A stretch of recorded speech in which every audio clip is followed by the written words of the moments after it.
The year was 1968. A lot of changes happened throughout the world, including in the racing circuits. It was the first time Mario Andretti hit the racetrack in Formula 1 competition. It was where Jackie Stewart was competing for a championship and led every single lap, having to dodge fans in the process while lapping all but just one car. That was the storylines involving the 1968 United States Grand Prix, which today the major series and its European pro drivers are all set to replicate that history today at the virtual Watkins Glen International here on RaceSpot TV and the iRacing Esports Network. Good afternoon and welcome to today's round of the major series, the 12th race of the 2020 season. Justin Prince alongside Samuel Aurora with Paul Smith in the director's seat. What's expected to be a competitive race today here at Watkins Glen. We're at the short layout today, 2.4 miles, 43 degrees Celsius, the track temp, the air temp, 26 degrees with mostly cloudy skies. For what's expected to be a tough race for these competitors today, Samil, in the Lotus 49s for the first time this season. Oh, this car is an absolute treat. You can't really race this in real life, so you only have the sim to try and test yourself on this one. And what a car this is! It is so delicate. I mean, to drive this car, you just need to be on the edge every single moment, because you know for a fact that if you get things even slightly wrong, it will snap and snap hard. And the location could not be better as well. Watkins Glen, the shorter layout. These drivers right here, Justin, if they can make their way through cleanly, they're going to have a lot of fun right here. Currently underway is the top 10 shootout, the final qualifying session to determine your top 10 starters for today's event. 31 drivers are scheduled to take the green flag today here at Watkins Glen in just a little bit. 108 laps will be the distance today, but with this type of car, a couple things are important to note. For those who have watched some of the broadcasts on the iRacing Esports Network with this machine, you, one, risk a lot of nose damage with the amount of weight transfer that happens around this track and with this car, regardless of said circuit, but two, it can be difficult to try and charge away to the field if you don't have track position early on. Exactly. From the looks of things, you may come and think, okay, this car perhaps not really very downforce oriented, so you can close up and chase really hard, but it's hard to do that. It's just hard to keep this car on the track, let alone follow someone for a very, very long time. So track position here is going to be very critical, and thankfully for all these drivers, it's a good circuit for this. Watkins Glen, as we all know, it's wide, it's open, you've got multiple overtaking slots. You may not be using the longer layout, so from the carousel we are taking a right turn and straight onto the final complex of corners, but still we've got multiple opportunities, including this one right here, the carousel, as we ride on board with one certain Ross Banfield. He's one of the drivers taking part in this shootout. 10 total drivers as talked about. Dallas Pataska, the quickest of them so far, a 106.185. Kirk Crum, Yalva Verde, Ryan Mayer, Joshua Wolf, Eric Mickey, Judas Buteklis, David Baker, and Christopher Reagan will all take part in this top 10 shootout today. Among the drivers not yet to set a time is Banfield in the Udox Motorsports Euro Machine, a 106.7. That puts him up to P5. And here's the thing to keep in mind. There is a huge racing community across the iRacing service that keeps this car very active. But the thing is, you have to be near perfect on how you drive this car, because some drivers like it where it's essentially sliding around the whole entire racetrack, Samil. Others, they like it to be more on the stable side. There is the saying though, loose is fast. Exactly. It's a tricky car. It's a tricky one to find a balance with, because naturally you want to be a lot more flamboyant. You want to show that, okay, I can drift the car. And as a racing driver, that is something that gives you immense pleasure. And back in the days when these cars used to compete in Formula 1 in real life, they used to skid around a lot. I mean, just look at the shape of the tires. They're barely anything. And the car just looks like a tiny little scarab. So the drivers used to drift it around quite a bit, used to go sideways. Of course, there is a danger of crashing with that. What sometimes looks fast isn't exactly fast as well. So maybe you can look to be a lot more certain, a lot more stable with this car. So it all depends on how you can make it work through. Personally, I would go more on the stable side, because knowing how tricky this car is, knowing how much you just have to thread your way through around, I think just even the slightest bit more stability can make your day, because of course you want to finish the race to get any points in the end. Yeah, we'll talk a bit about the points later on, but here's one thing to keep in mind. This track was renovated just shortly after this Grand Prix, actually. In the 1970s, it went to what you see essentially today, including the boot layout. Prior to that, it was an 8-turn road course here at Watkins, Glen, to the point where, you know where the 90 is right now? The turn 1 run from the start and finish line right about here. The start and finish line just used to be shortly right after that corner, then a sharp right-hander, then up to the S's, down the back straight, then up to the chute, which is still its existing portion today, and then a more slanted portion to where there was a couple of S's before the 90 at the time. This track has changed a lot since back in the day. It has.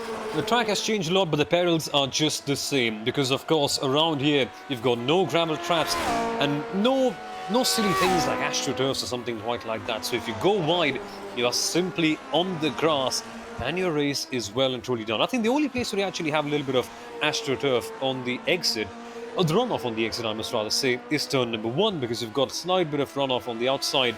You can go wide, but your rejoin for the S's has to be pretty good. On the whole, then, this track is just super tricky to drive on. It may have changed over the years, but the essence, the spirit, and just the danger of the same remains exactly as it is. Falling on board, this is Kurt Crum, second on the board. This is still only 4/10 off the pole time, by the way, from Dallas Pataska for the time being. Drivers still have about a good few minutes on the board for this session. We've already seen and talked about with this tire, especially, the more laps you put on, the more it usually burns off. But here's the thing, with open wheel cars, you can get away with more laps in part because the less fuel you have in the car, the quicker you usually go, as long as you know how to manage the tire fall off. Exactly. These cars are so dependent on the weight. I mean, if you just have a look at them, they barely weigh anything. I mean, if I'm not mistaken, the Lotus 49 is supposed to be around 500, 600 odd kilograms. So every single ounce of fuel makes a huge difference in this one. So naturally, you want to make sure that your fuel is as light as possible for these qualifying runs, because essentially, even if you add a kilo more, something quite like that, it has a huge impact on the way the car drives, because of course it's heavier, and heavier is simply not good for the lap time. So this car has to be driven very delicately, very smartly, and when you don't really have the fuel at the back of the car, it becomes even friskier in nature. So controlling it, well, it's safe to say that it's not for the faint-hearted. And remember, when it comes to qualifying in the Major Series, we've talked about this with this type of format before. Once you go on the track, you can't go back in and say change your tires. You get off the track for either an incident or because, well, you go in the pit lane, you're done for the rest of the session. The qualifying board is tight, though, because Valverde last time by got within about 1/10 of a second of the pole time of Dallas Pataska. 1:06 flat, and the track is getting cooler because of these clouds. And I think he's actually pulling off. I think he's happy with the spot. He's done. Ah, interesting then. Interesting. So the gaps at the top, Justin, are very close to each other. So barely, 2/100ths of a second between Pataska and Valverde. In a car like this one, that sort of a gap is absolutely mind-blowing. Let's see if they can do something similar in the main race. But now, of course, we are checking what Uldus Pateklis can do. Ooh, big high side moment at the top. Got very leery on the exit of the long carousel sort of section before to the backstretch. Romero also done for the qualifying session, is pulled in. He's P4. We'll see if Pateklis keeps on pushing. Now keep in mind, as he drifts up the track here, one thing brought up smartly by one of your competitors today, Isaac Snyder, is with this being the old tire model, if you think back, you slide the tires, it burns them up. You slide the tires with the V6 model specifically, depending on the tire and car, you're likely losing about, you have maybe half a lap, I should say, to try and cool that tire back on down. As Pateklis parks his car here, that can cause these tires to overheat today potentially. As mentioned, some drivers like that, others do not. As Valverde is actually pulled out on the racetrack again. Hold on. Wait, aren't you supposed to not do something like this? Because, oh, do you mean that's going to be interesting then? Well, Valverde's come back on the track. I think initially you were only supposed to go out for one run. What's happened quite here? The Tech was actually just topped off on fuel too, so it seems a bit of a change here from the past runs, as just about everybody is elected to just top off on fuel. Now that's a question mark for the race too, is normally in official races you don't have to think about, pitting during the race to top off on the fuel mill. What do you think the mileage will be for this type of a race today, where it's going to be a lot of laps? Oh, I think it depends. I think it depends on quite a few things. If these guys are actually battling quite hard with each other, you can expect them to be slightly shorter on fuel. This car, of course, the Cosworth V8, it's a gas guzzler. It can chew up quite a few ounces of fuel quite quickly. So it largely depends on how you can drive around. Normally, I guess in the major series, we have seen time and again that you don't really need to top up the fuel. So if they drive a bit more cautiously, I think they should be able to go through without topping up the fuel. But that said, it can be hard. Just keeping this car on the track, as we can see Valverde doing the same, on its own is a pretty tough task. Managing fuel with that, it's like asking a bit too much. You're trying to juice out quite a few things in the end. Should note that we have one last car who has not set a time yet, finally back on the racetrack. Christopher Reagan had technical issues at the start of the session, had been having an up and down practice. He is now on track in the number 3 car. It's currently scored in 10th with no time recorded, so we'll get one more driver who can put in at least some times here before the end of this qualifying session in the next 8 minutes or so and join these respective cars. Here he is.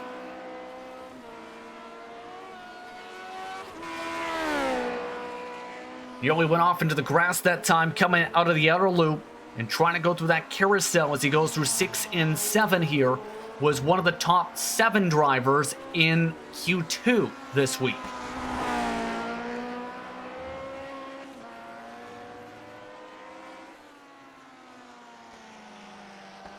Mayer now up to 3rd position. This time, Christopher Reagan a 107 bumps David Baker, and he's not having fun here. These back tires are just drifting around Samil here.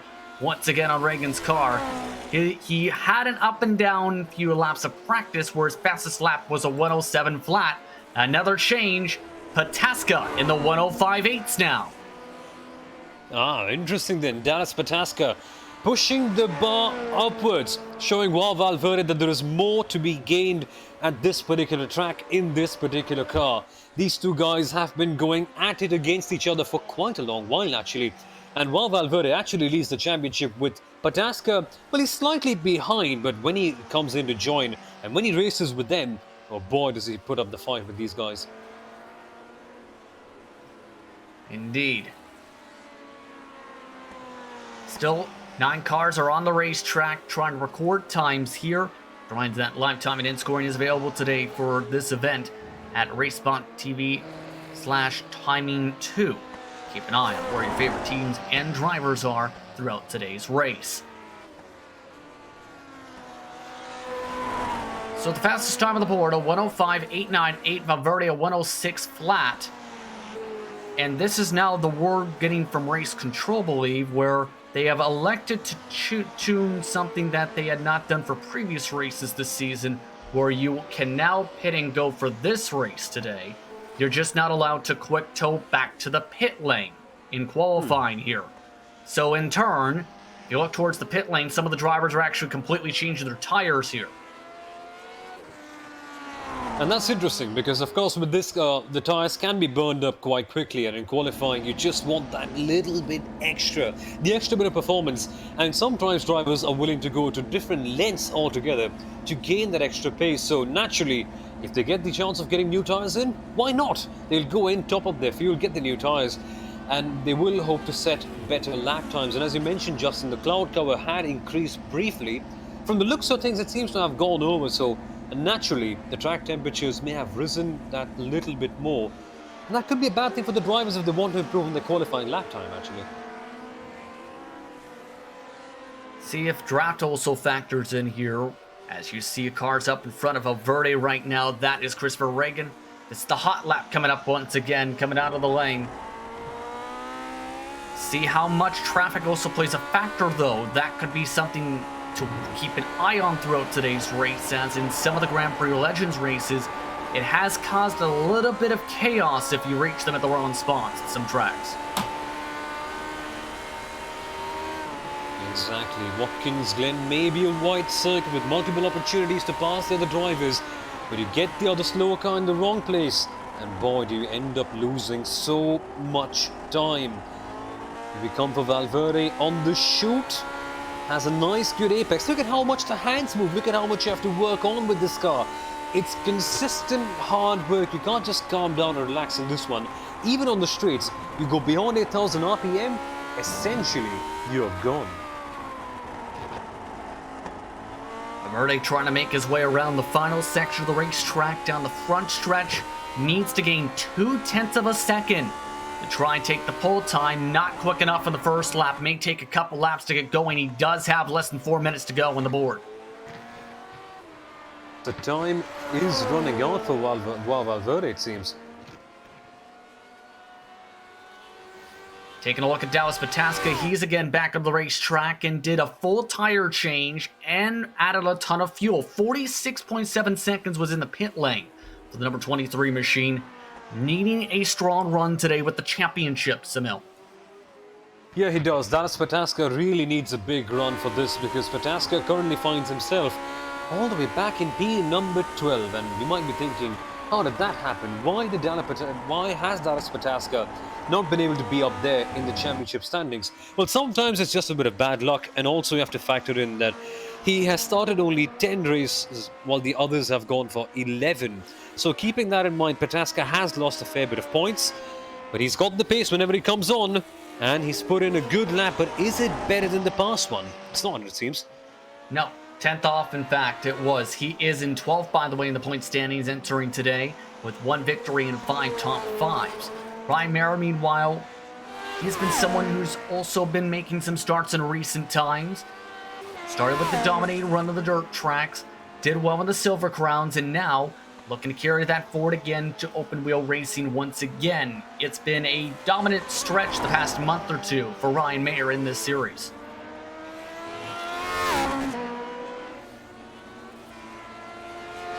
This time by it is the hot lap, by the way, so this will be the chance to go up to speed. Maybe he'll have a lap or two at the very most to try and set the fastest time he can in qualifying, and it doesn't help when cars are coming out of the pits. Oh, that got close for Ryan Mayer. That got extremely close. Just as the other car was coming outside the pit lane, he had a snappy moment for himself as well. Perhaps a change of underwear for Ryan Mayer. He just kept it on track. Had it happened in real life, who knows, perhaps he would have been completely shattered to the core, but he keeps it clean for his final qualifying run. What can he do here, approaching the final bit of the track? Really drifting it around still. Down to the final 90 seconds or so in qualifying to determine your top 10 running order. Virtual Watkins Glen for today's action. See if he can get himself into the pole. He is about half a second off the pole time. The fastest lap for him, a 106.3. Needs to be picture perfect for the Bombshell Motorsports machine. The clouds dropping the track temp once again. Down another couple degrees. This time, a 106.7. That is 0.4 off his quickest time. Still has maybe 1 lap at the very most on the board. What can Ryan Mayer do in this case? Not really able to get something done in the last lap. We shall see where things work out for him. Uldis Pateklis is now coming across for his lap as well. Here he comes past the final corner. Oh, it's the out lap, and here he goes then for the quick one. Yes, indeed. See how much time drivers are allotted as Dallas Pataska has elected to pull his car in with the pole in hand by 0.2. Now the eyes have to, I think, go towards the 381 of Valverde to see what happens with him. He's the closest to try and take the pole time. His teammate in Puteklis is at the other end of the racetrack. The 381 in turn 6 and 7 for comparison's sake. Looking to try and bump himself up.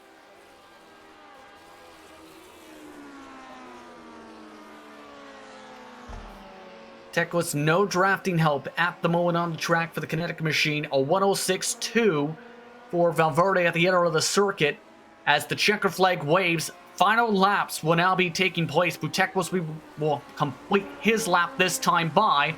The drivers who will be able to keep on going though, Valverde and maybe Kurt Krum outside of him. Here comes Puteklis past the final corner. You can see him sliding around, giving it everything that he has. It's a 106.643. Not good enough to bump his time, and Valverde had crashed on his. So Kurt Krum will be the last driver as Reagan also spins. 4-tire drifting through turn 7, the number 7. 106.4 his fastest time, this time by not even close. 4/10 off, and that wraps up the top 10 shootout for today's race for the USGP for the European region and its pro split drivers. In the end, it is Dallas Pataska at the top of the board with a 105.898.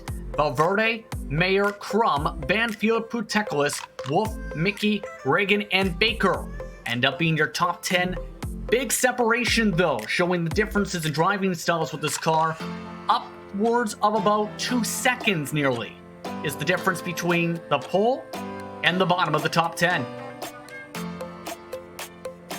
And that can just give you a good idea of what to expect in this race. It is not an easy car by any means whatsoever. Driving it is like driving on ice. You can barely keep it together. And that is why we say that this car, it just splits the men from the boys. And Dallas Pataska clearly showing exactly why he's one of the top-rated drivers in this championship. But while Valverde as well, not too far off it seems. Who knows, we could have a good battle for the lead in the end.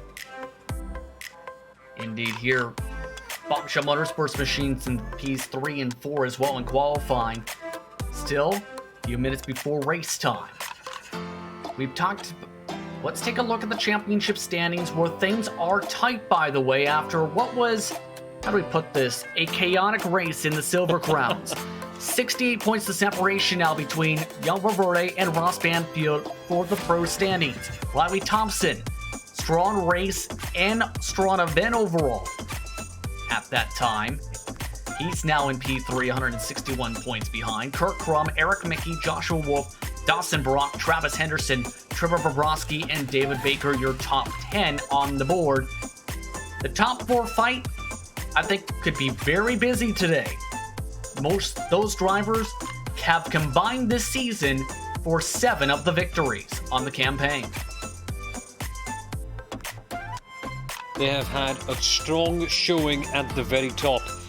And they have shown exactly why they deserve to be there. I mean, the performances that these guys have put up on the track have been very admirable. But it's all about keeping it clean as well towards the end. Because this series has seen so much of chaos, sadly, in multiple races that sometimes you just have to scrape your way through. And these guys have done exactly that. Let's see what we can get here at the 1968 United States Grand Prix. And of course on the team standings as well, getting very close between Grizzly and Bombshell, isn't it, Justin? Yeah, that's part of the importance with how good they did in qualifying here. They have track position for some of their cars to try and close up that 62-point deficit. Total downforce racing Europe, 2,616 points back. If a lot of things happen in the next couple rounds, something may happen. Let's put it that way. Kinetic Europe, they've had some dominant runs for their respective individual drivers, but as a group, they're 4th with UDOX Motorsports Euro, No Emission Motorsports, Elite West Racing Blue, Can-Am Racing, the Apex, and Black Eagle, your top 10. So essentially, the championship fight down to just 2 teams. Grizzly and Torque Freak Racing's working together this season, and Bombshell Motorsports, a major series staple Samil. Exactly. Grizzly and Bombshell have produced some good racing so far. Let's hope it's clean here today, because the last I remember we had upwards of 20 odd yellow flags, or cautions we shall say, in the last round that we had here in the major series. Of course, different discipline of motorsport, as we always have in the major series. We always tend to do something different, whether it is oval racing or sprint cup racing, whatever it is. Here, of course, it's classic Formula 1. Let's see what we can get here. Hopefully it's a fun one. Expecting a competitive race today. We'll take a quick step aside. When we come back, we'll go through your full starting grid and your rundown for what to expect today from the virtual Watkins Glen International. You're watching the Major Series European Region Pro Split live on RaceSpot TV and the iRacing Esports Network.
The field is rolling on the back straightaway. Get ready, this is going to be tight.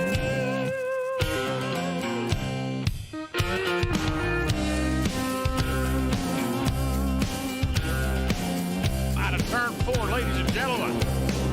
The All-American 400 is underway. Got to be careful. The bumps here can get you every time. Entering the corner, exiting the corner.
Welcome back everyone to Race Spot TV and the iRacing Esports Network's coverage of the Major Series, European Region Pro Split, for round 12 of the 2020 season, the 1968 United States Grand Prix. Justin Prince, Emil Aurora with you with Paul Smith in the director's seat today as we get ready to go Lotus 49 Racing.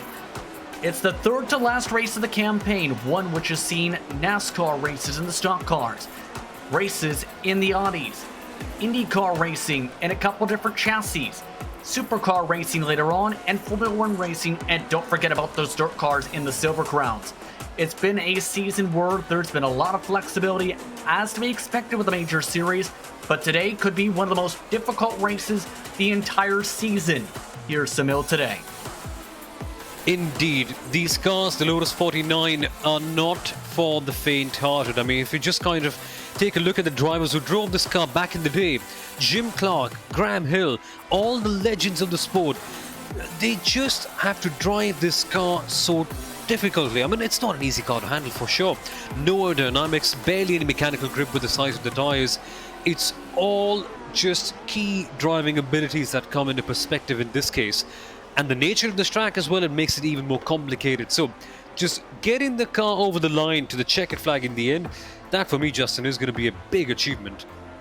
And not only that, partly cloudy skies, so different weathers from what we've seen from the top 10 shootout. Also a much hotter racetrack.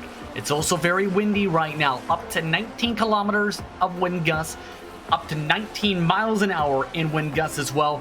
That's currently facing towards the south. That is from behind you if you go down the front straightaway.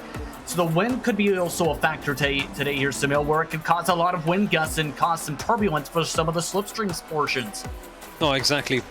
These cars are so nimble, so light, and in fact, if you notice, they're not very aerodynamically efficient as well, so they can't streamline their way past. So any impact of the wind will really play a huge picture in terms of the way these drivers are able to drive the car. The direction, well, if it supports you, sometimes it can give you a bit of an advantage, but the other times, if it comes the wrong way, or if it tails in through, oh, these drivers are going to have an even more complicated task, as if it wasn't complicated enough for them already.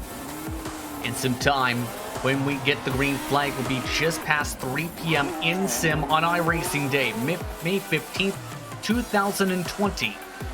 Drivers now wrapping up their warm-up session to prepare for today's race. The times in said warm-up, over the course of 10 minutes, 107 flat, the quickest by Dallas Pataska, all the way down to the 109s. The question is going to be, which driver will find their way into checkered flag territory come lap 108? We're about to find out. Let's take a look at how your cars will start for today's race here at the virtual Watkins Glen International. It's Dallas Pataska starting on the pole today, alongside Jan Ververde, Mayer and Crum start in row 2, with Banfield and Puteklis in row 3. It's Wolf and Mickey in row 3, with Reagan and Baker rounding out your top 10 positions. Riley Thompson will start 11th, with Travis Henderson in 12th outside the top 10 shootout spots. Well, Mike Gaunt among the drivers to keep an eye on. Keep an eye on Trevor Borowski too, deep in the field in 17th, while others like Rafe Partridge will look to try and have a strong run. Among some of the quicker cars in practice to keep an eye on, Jock Show, Peter Vostro.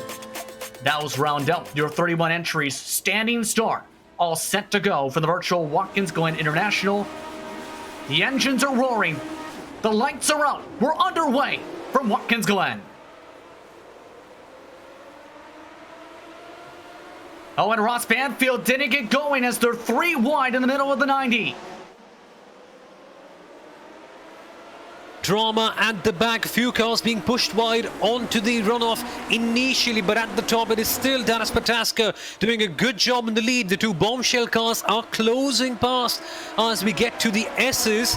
Phew, I expected more drama at the top, but thankfully they've kept it clean. No major incidents. There have been a couple cars, though, who lost some time. In 21st spot, Ray Partridge lost 7 positions from his standing jump. One car way off the racetrack. That's Kurt Crum off the circuit. Oh, poor old Kurt Crum. He's got so much to gain in this championship. Currently in P4. This is going to be a big blow to him, especially when you consider the kind of championship implications. Crash at the back.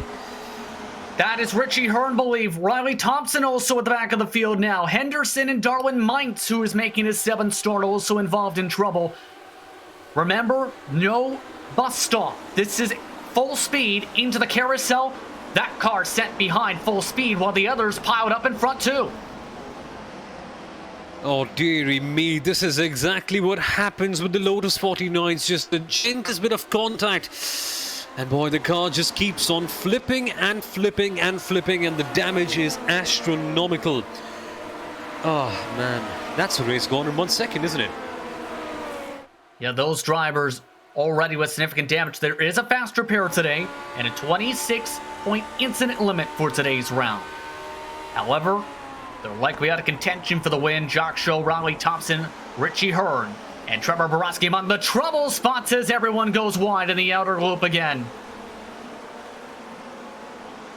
Man, we thought cars could go 2 wide and 3 wide over here, but sometimes when you go 3 wide, there just isn't room for one car on the outside, and that's what you saw. One car getting pushed wide to the AstroTurf. Sometimes you do have that runoff, but in other corners, it is just vicious and ruthless around here. So good, that's a good spot to actually go 3 wide. Sometimes it can work out in your favor.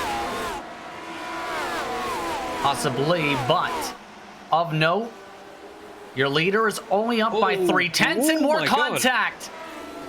Just in the top 5 grouping, Joshua Wolf has been punted off the track. I think he went off on his own. I think he went off on the braking. Let's take a look if that's indeed the case. And yeah, I believe so, because here's the thing. With this car, you clip the grass like any other road car open wheel machine. You're spinning. He hit the rear tire, which is bigger than the front tires, mind you, on the grass. And that is just the kiss of death in this car. You can see there is barely any grip, there's barely any aero support. So you go wide, you go on the grass, snap of the finger, and off you are, spinning away in the distance. Taking a look at your top 3, they have ran away by 4 seconds. Pataska, Mayer, and Valverde. And as you can see, different racing lines a touch. Pataska a little bit higher up on corner exit out of turn 7. The others a little bit more of a tighter apex here, separated by just 6/10 these top 3. And naturally, in this case, passing becomes very, very tricky indeed. Unlike a modern-day Formula 1 car, you don't have any sort of electronic assistance or any DRS or any of that gimmick. So you have to do it by yourself the hard way, as Christopher Reagan is trying to find out past the S's as well. He lost several positions after going through the 90 and now back to P8. Remember, one of the drivers inside that top 10 shootout just 30 minutes ago. Your biggest movers, by the way, Kim Johansson plus 12, plus 8 for Cordell Cologne, and Dawson Brock. Dawson Brock right now under attack just to the backdrop you've seen as Reagan trying the top line through the outer loop. It's interesting that outer loop is a funny corner. I mean, sometimes you naturally want to take it like a regular hairpin, go to the outside first, clip the apex and then cut back in for a good entry. But this car is so twitchy, it's so delicate that you can't often maneuver in the way you want to. And now we see Kim Johansson in the midst of a fight. He's made up quite a few places, mind you. What can he do here in P number 14? See, again, it's been a good start for him. Johansson's had some strong performances here and there in the number 44 machine. Just able to take advantage of some of the attrition. Of note, Travis Henderson, who already had some troubles early on, significantly damaged his car and crashed in the pit entry, just took his fast repair. So now 5 cars have already had to take service in the first 5 laps of this race. And that's just a sign of more trouble to come. This is only the beginning, folks. All the cars may have been compounded at the very start, but now traffic will come into perspective. And there the danger levels get even higher than at the start. Right now, riding on board with one Ryan Mayer.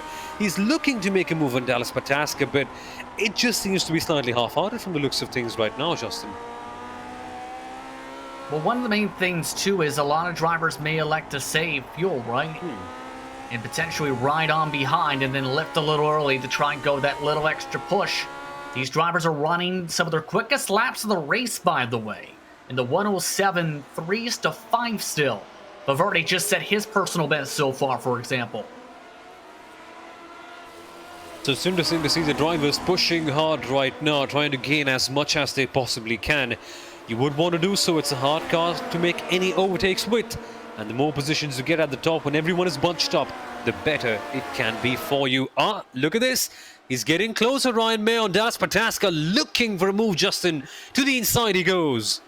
There's the slipstream coming in as Pataska gives it to him. Ryan Mayer, the former World of Outlaws World Championship competitor on iRacing, up to the race lead, but Pataska with the charge back, just couldn't get the run off the corner on the checkup.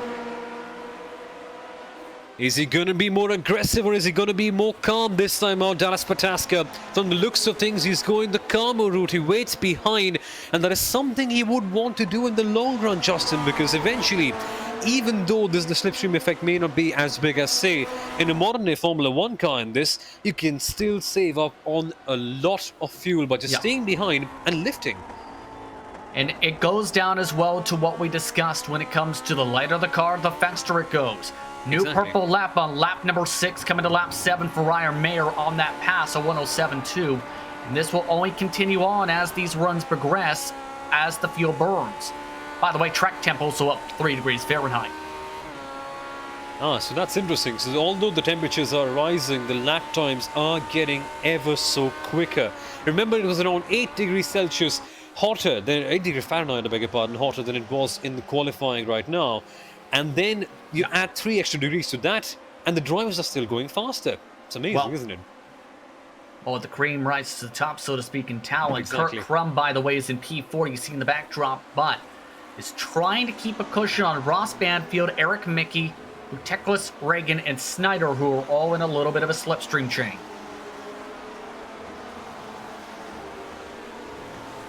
Some of the other drivers you see in the backdrop, like Johansson, we talked about him gaining some spots.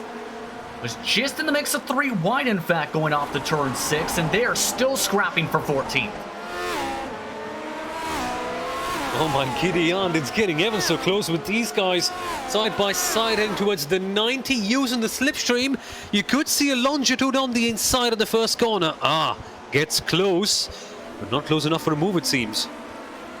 And here's the frustrating thing. Remember, Vronsky and Show were involved in the early troubles? Well, those are 2 of the cars that he's trying to hold off. So this is actually really hurting Johansson with the cars behind him, with Wolf also losing some time along with Niskanen, as these cars are all scrapped, not for position, apparently.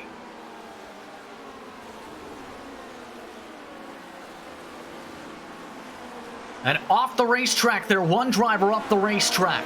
That's Cordell Colon up in 12th spot. Johansson also nearly got contact with Winner car and lost another second in that same section. He's now left by the cars who had the faster pairs. Niskanen and Wolf are now lined up, while your leaders are still separated by 2/10 up at the front. And Dallas Pataska, he's not been able to make that move ever since he lost it to Ryan Mayer, so he's just looking and trailing Ryan Mayer for a long time. Ah, gets closer at the S's. This is going to be a strong point. He can take advantage of the slipstream at the backstretch. I sense something coming, Justin. I sense a big move for the lead here. This one, nope, electing actually to save there. He could have took it if he wants, but that's one of the methods we've seen in modern racing, especially Samil. Back up the corner, about 15 feet and almost, it's described as the road course saving fuel method, where you see more at IMSA today, where you back up and just kind of use the engine braking to help slow down the car and save the fuel. Exactly, lifting and coasting and making sure that you use as little as possible. Take a look at the Joshua fight. Wolf. Yes, in the indeed. middle of something here. Yeah, Johansson actually just lost 2 positions is what he was in the middle of, and actually swapped spots with Niskanen as another car crashes in front of him. That's the number 34 of Jock Show, already used a faster pair into the wall of tires. Ah, poor old Jock Show. It is just a calamity of an accident, that one. Riding on board with him right now, so he comes past the carousel. It's all very clean. I think it's unenforced, that one, because I didn't really see anyone punting him off. Okay, for the left-hander, takes the high line, and the grass. And the curb. And curb as well. It's ruthless, this circuit, isn't it? This car will not let you go. That's the one thing. It can give shivers to even the best of drivers. Imagine what it was to be like in real life when they used to race this back in the day. Indeed, and one thing I want to note, we talked about this, where it's inevitable you'll get at least some type of front nose damage. Not because you hit somebody, but if you squint at the 907 and its front nose, you'll see a little bit of paint scrapes. That's because with this car, it bottoms out under braking at some of the tracks right there, for example. It does affect a little bit of your speed and turn around the track down the straights, but it's something for most drivers in the community, they know at the very least to expect it to potentially happen in a race. It does eventually scrape through and becomes a fair bit of a factor. Not really the most irritating thing in the world, but it does slow you down a little bit. Look at this one. Look at this. Ryan Mayer is being followed. Can we see that move being made yet again? No, I think they're going to still back out. It's a smart game by Dallas Pataska. He does not want to go ahead. He knows if he stays behind, he's just winning in the long run. From the looks of things, he may be P2 and thinking, yeah, I'm not the leader, but he's saving so much fuel. John Lang in the middle of something. Almost 3 wide here, Justin. It's the fight for 12th position. But hold on for now. That's Cordell Colon in the backdrop, as well as one of the drivers who used a faster pair early on in this race. Lane from Mist Apex Racing Team, looking for another competitive run today, has shown flashes of speed in 2020. Major Sand, Cordell Colon. Massive lunge. Can he get it to stick? No, as all the cars bobble around. My goodness. That's the one fun thing with the Lotus 49s. It may look like the move is done and dusted, but it can change ever so quickly. Still going side by side at the first corner. Can they keep it clean? A bit of a touch in the back. That's Josh Wolf who nearly looped it around. 6th in the point standings, getting shuffled around now as Niskanen back on through. Johansson still in that group, as well as one of the drivers who use faster pairs. So, all bunched up. That's now the fight going on for about 14th. Just behind where Cologne still is, wanting to get by Josh Lane and his machine.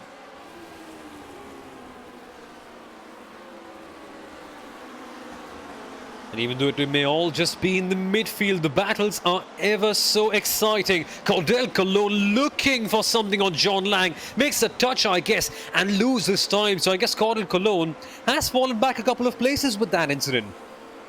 I think Cologne actually hit his nose against the tires of the car in front, and now is struggling with the handling as he's lost a couple positions as a result of that major checkup. And a couple drivers have talked about this. You slide the tires too much, you're going to fall off, and guess what? Looks like drivers like Cologne all of a sudden are starting to fall off a cliff on pace. Cologne was one of your biggest movers, remember, early in this race. So was Johansson.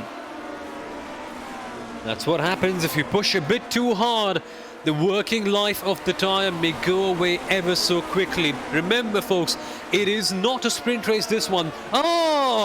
Big Larry moment. See, that's what happens when the tires drop off. You just have to work so hard to control that.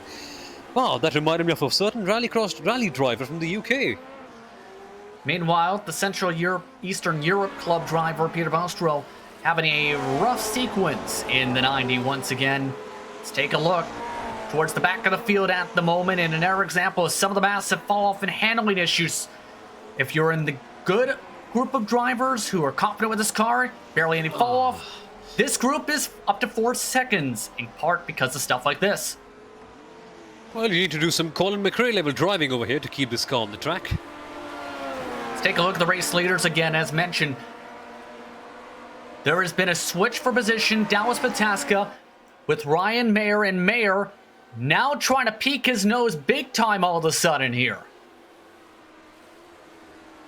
The switch for the race lead happened after he overshot the exit of the 90, and in turn, Pataska drove on by. As mentioned, they're running faster and faster up here as to be expected. The drivers who are not used to the fall-off are having up to 1 to 4 seconds as talked about. Here's this move we're talking about, though. It's such an easy thing to do, to just miss your marker on the 90 corner, to go wide and to have another car take your place in at that turn. It's a hard one. It may just look like a simple downhill 90-degree corner, but trust me, it's far from that. See if Ryan Mayer wants to pounce back once again. Now he's in the chance to try and save a little bit. We've seen how strong that slipstream can be by at least a few miles an hour down the back straight, all the way to the outer loop once more. Not close enough to try and make the pounds. By the way, all of that has allowed Valverde right back into the fight. He had dropped a full 1.5 seconds back before that mistake from Mayer. And Valverde is the championship leader. For him, he's got everything to lose. Any added position just makes him feel a lot more calmer when he goes to bed. This certainly will help quite a bit. But look at him at the back. Although he's closing up, on one side he just wants to stay behind and let these guys do their thing, because of course with this car it's so easy to make contact, it's so easy to crash, so you might as well be driver number 3 who picks up the pieces and has popcorn till then. Bit of a peek out again from Mayer, but eventually they're going to have to reach traffic, and before they all were starting to scrap, they were within decent range of said traffic, but it's going to be potentially, at least at the end of this stint, how it fares out. Here's the look at all the tracks in where all the cars are. Your leaders, for example, at the exit of the S's, pardon me, there. Your first lap traffic is in the outer loop. Once you get up to that major blob of traffic in Sector 3 and the start of Sector 1, though, that's where it can get chaotic. And that is where you end up losing so much of time. And the thing with these cars is they may look light, they're only 500 odd kilograms, and they're very twitchy, but just getting it pointed in the direction where you want it is such a task. I mean, it's amazing to see how technology has evolved from then to now, and so managing traffic is even harder. And now Kurt Crum says, "Hey Ross, knock knock, who's there? It's me, and I want your position." They've been going a bit back and forth here in this group. Remember, Crum had dropped back and was running on his own for a good second or two. Then got passed by Midfield a couple laps ago, and now is just trying to hold within range. If he doesn't, Eric Mickey is the next car back, then Yunis Pateklis, who are about a second or so apart from one another.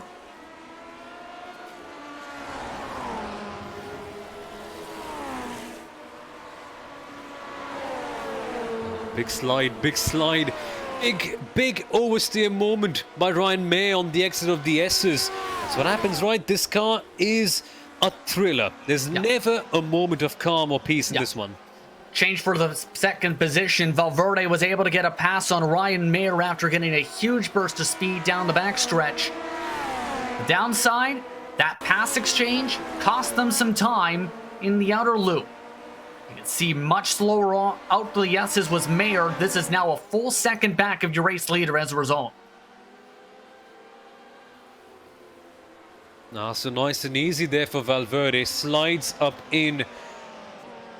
And yeah, gets it stuck in. You also saw Ryan May putting up a decent fight back, but he didn't really have the intent to go in and make that move. Of course, had he fought back properly, had he just got the little bit extra burst of pace rather, Valverde could be facing the wrong way around because he just almost got too close. For these guys, though, they sadly lost time to Dallas Pataska. Incident! Yeah, and it's Robertson. The TDR Europe machine. Out of the grass he goes, and that suspension demolished. Let's take a look. This is the 333. And had some help, it looked like, maybe, or at least bounced off a car. That's Richie Hearn in the yellow car. Okay, then. Does he get a love tap from behind? Snapped it and then got the love tap, it looks like. And the snap was big enough to where that bit of contact from Hearn trying to avoid him broke his suspension. This car is literally as delicate as a melting chocolate. You touch it, it's so brittle. You touch it and it breaks. As simple as that. And when you snap, and when you see someone like Hearn at the back, what do you do in that case? The car doesn't respond as quickly. So all you've got to do is hamper and scamper about and see where it can take you. For him, it takes him to the pit lane with the broken suspension. That can be the race sometimes for you. Yeah. So Robertson still trying to hobble his car around, by the way. This is the fight for the lead, separated by 1.1 seconds. Now that Valverde's gone back through, he has gained a bit of time again on your race leader. So the car seems to be coming back to him, it seems, compared to how it was just 5 laps ago. Exactly. Exactly. They're about to have to deal with an adventure, though, because Robertson is still having problems getting to the pits, by the way. Just finally made it to the pit lane. Had crashed several times right towards this section. It was actually off the track right before he ducked off to the lane. 10 seconds sooner, and that could have been chaotic for this fight for the race lead, as you see that car is now in the lane. If Dallas Pataska had a spotter, he or she would be sweating their pants off, because having a car with a broken suspension navigate through that tricky section at the back, oh, that's a big nightmare if you're the leader. Something's happening, Justin. It's John Lang in the middle of a fight. This is again for 14th. P14 has been very active today, to the point we're 3 wide down the front straightaway again. Let's hope for the best. Let's hope for some clean cars and not some broken suspensions. Thankfully, it is that way. A driver going wide onto the runoff. And that just hurt Johansson's momentum. Niskanen now looking to try and pounce in the S's. And right there gives it right to him. Normally, you don't want to go side by side on the S's, otherwise it leads to danger even in modern times, Samil. Exactly. Absolutely, that is the case. You just have to make sure that it clear. Oh my goodness me. There's a spinner at the back. That's not what you do, Cologne. son. Oh my God. And the tow truck taken by Cordell Cologne. Let's take a look. This will lead to his fast repair. Remember, he had fallen off a cliff just a few minutes ago. And after falling off that cliff a few minutes ago, he's straight away gone in and become a crazy ball. He's just bouncing around everywhere on the track, loses control from the rear. That reminds me of a yo-yo of sorts, where you just keep on plugging in, you boink, boink, boink, and I don't know, for Cordell Cologne, the rear end grip just vanished in a flash of a second, and there's nothing you can do about that. This car, when it goes away from you, you dare try and get it back. Battle for position again on, still for third. Of note, Jacques Shaw is pulled on another tow truck after he spun to the 90, and the lap traffic is now being reached. That is Peter Vostro losing a lap there, this time from the top 25.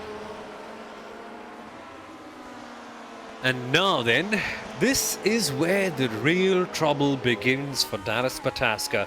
All the drivers behind aside, all the time management aside. What can he do when you've got traffic in front? And the blue flags are going to be there, but they're not going to be as serious. So Pataska, it's just going to be a tough ask for him. Can the other drivers behind, can Valverde and May and Banfield take advantage of the same? See, as here's the fight for 6. We talked about how they were closed up by about a second. It's now down to 1/10 of a second. Teklis has had some good runs in the open wheel events this season. Eric Mickey, one of your top drivers all season. Bombshell Motorsports number 86 car. Looking to gain another position here. He started in 8th. Just one spot as he backs out once again. Again, thinking big picture here. And he has to do that. He has to do that. We've still got around 80 odd laps left to go for this one. You can go hard. You can go on the aggressive and make that bold power move early on. But if it leads to you getting into a big crash, well, you might as well stay back and look for a move some time later. I mean, why force it? Exactly. And again, you can save the fuel by just riding along behind, as we talked about. Normally in the official races, there are timed events where you have to put in the specific amount of fuel to make sure you can make it to the end, and that any extra bit of fuel added can really affect the balance of the race car weight-wise. In turn, we'll see how things factor as one car. That's Kim Johansson in the 44 for No Emission Motorsports, who was around there in the final corner. Kim, we saw him push early on in the first part of the race. Now the tires just seem to be going away from him. Taking a look at the replay. Okay, they're going side by side at the backstretch. And... okay, is it on his own? Goes off, simply. Both of them went off. Yeah. You had Niskanen go off on the right side. You had Johansson clip his wheels on the left side. And in turn, both of them lost tons of time as a result. But was that a case of the driver being distracted by something up ahead? Or by the other person going on? Possibly, you'd have to think. By the way, this is the fight for 4 of 8 seconds back to your race leader. Still a very crucial fight for the championship with all this scrapping here, and they still have the traffic to deal with here.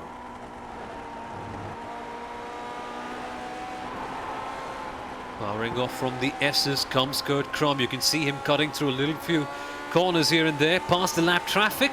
Thankfully, they caught at the right time. Banfield gets loose. Krum has the opportunity. He's looking. He's trying to go around the outside there, wheel to wheel at the carousel. But he has to stay behind. He has to stay behind for this one, Justin. He doesn't force it through. I don't think he could have made it stick, though, you'd have to think, because the bottom line has been the preferred line. Banfield with the defensive line there. Coming to 84 laps to go, these cars, by the way. And all these groupings of cars is going like you would normally see for official racing with this car, where once you get a few laps in and about 20-30 minutes on the clock, normally you get into these packs of 2 or 3 cars. That's been the case now for some of these competitors, that they've found their packs for the rest of this, for the rest of the stint at least. And all that we can hope for. Oh my God, that's my gaunt. Hansenburg's racing, and I believe I heard O'Reilly Thompson say, "Sorry, Gaunt," or something on the radio. Let's take a look why. They were close to one another, and Ooh, boy. That was Robertson again in the track, as wow. Well, that's the reason Thompson said something on the radio. He had to dodge that. Oh my goodness me, it's been a torrid day for Robertson. And his misery takes along a couple of people as well. Ray Partridge was also stopped to the side of the racetrack in the 88 for some reason in that same section after he had some trouble there. Just after that, the leaders have closed up again, by the way. Dallas Pataska let off a ton. 1.4 seconds lost in a single lap, compared to his best lap, and a 0.5 of a second gap in total to the cars behind. And you can see those guys coming up with some intent. Valverde is being chased for P number 3 by Ryan Mayer, who looks for a move, settles back in once again. At this stage, Justin, I think just sitting behind and being in the position that Valverde is in is going to be the best thing. You can just use the draft, be very cautious. The leader is inside, the person behind is also inside. Just stay calm and do what you are doing right now.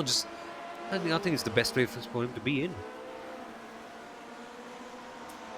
Taking a look still at the scrap with Kurt Krum and company as well. We mentioned the potential of the fuel. You also have to think about how the engine heat may factor in, because I have seen cars money shift into or blow up by pushing too hard with this respective chassis in the past. Well, it can happen.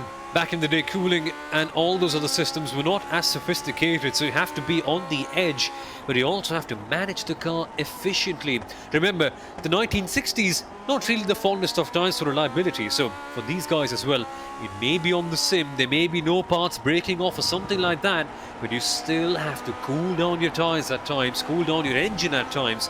And that cause with DFB that we have in the back, oh, it's a gas guzzler, it gets really hungry. Ford-powered Lotus trying to gain more time, and again, backing off. As to be expected, we've seen in this grouping for a while now, they are gaining time to the race leaders. SRAM progresses. We also talked about a little bit about some cars may shear off their front noses and still be competitive. Mike Gahn, after that incident we talked about, by the way, has no front nose cone except for maybe the radiator pan, should note, in the 21. So, yeah, you can be competitive, as you can see. No body work on the front nose now.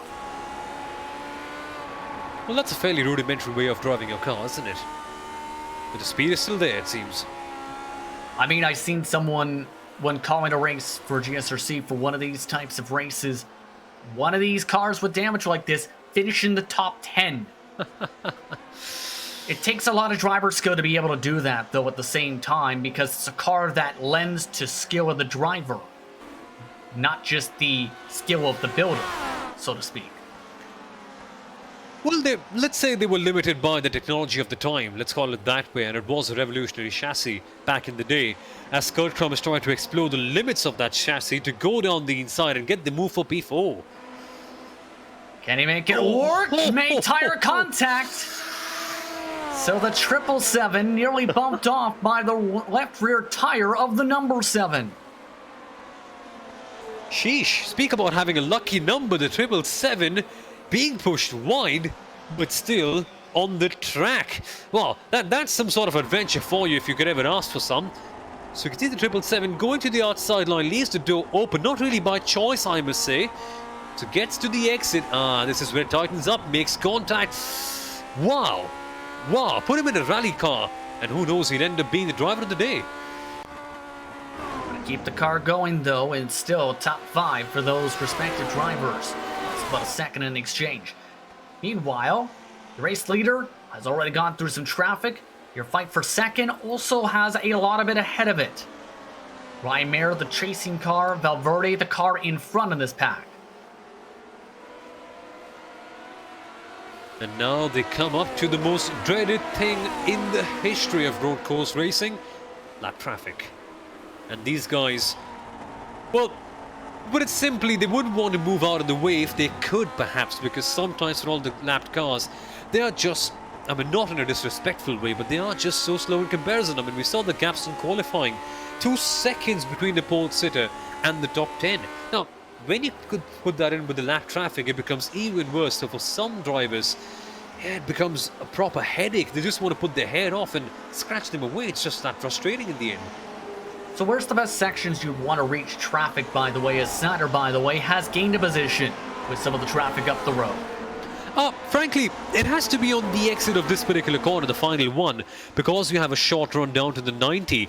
All the way from the 90 to the end of the S's, you just pray, put both your hands together and hope that no lap traffic comes to you, because that is a fast section. You get slightly wobbly around there, and we've seen time and again. You could find yourself facing upside down on a wall. Had it been in real life, you would be in a coffin. And if you could have a good place for that, it could be at the exit of this place, the right-hand corner for this back stretch. Just the places where you can go 2 wide or 3 wide at times. Just take a deep breath, pass the lap traffic, and hope that the other car is not close by when you enter the next corner.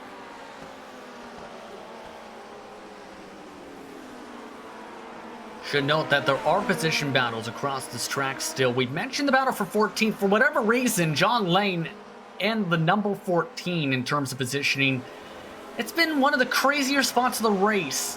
No other position has had so many swaps other than this spot.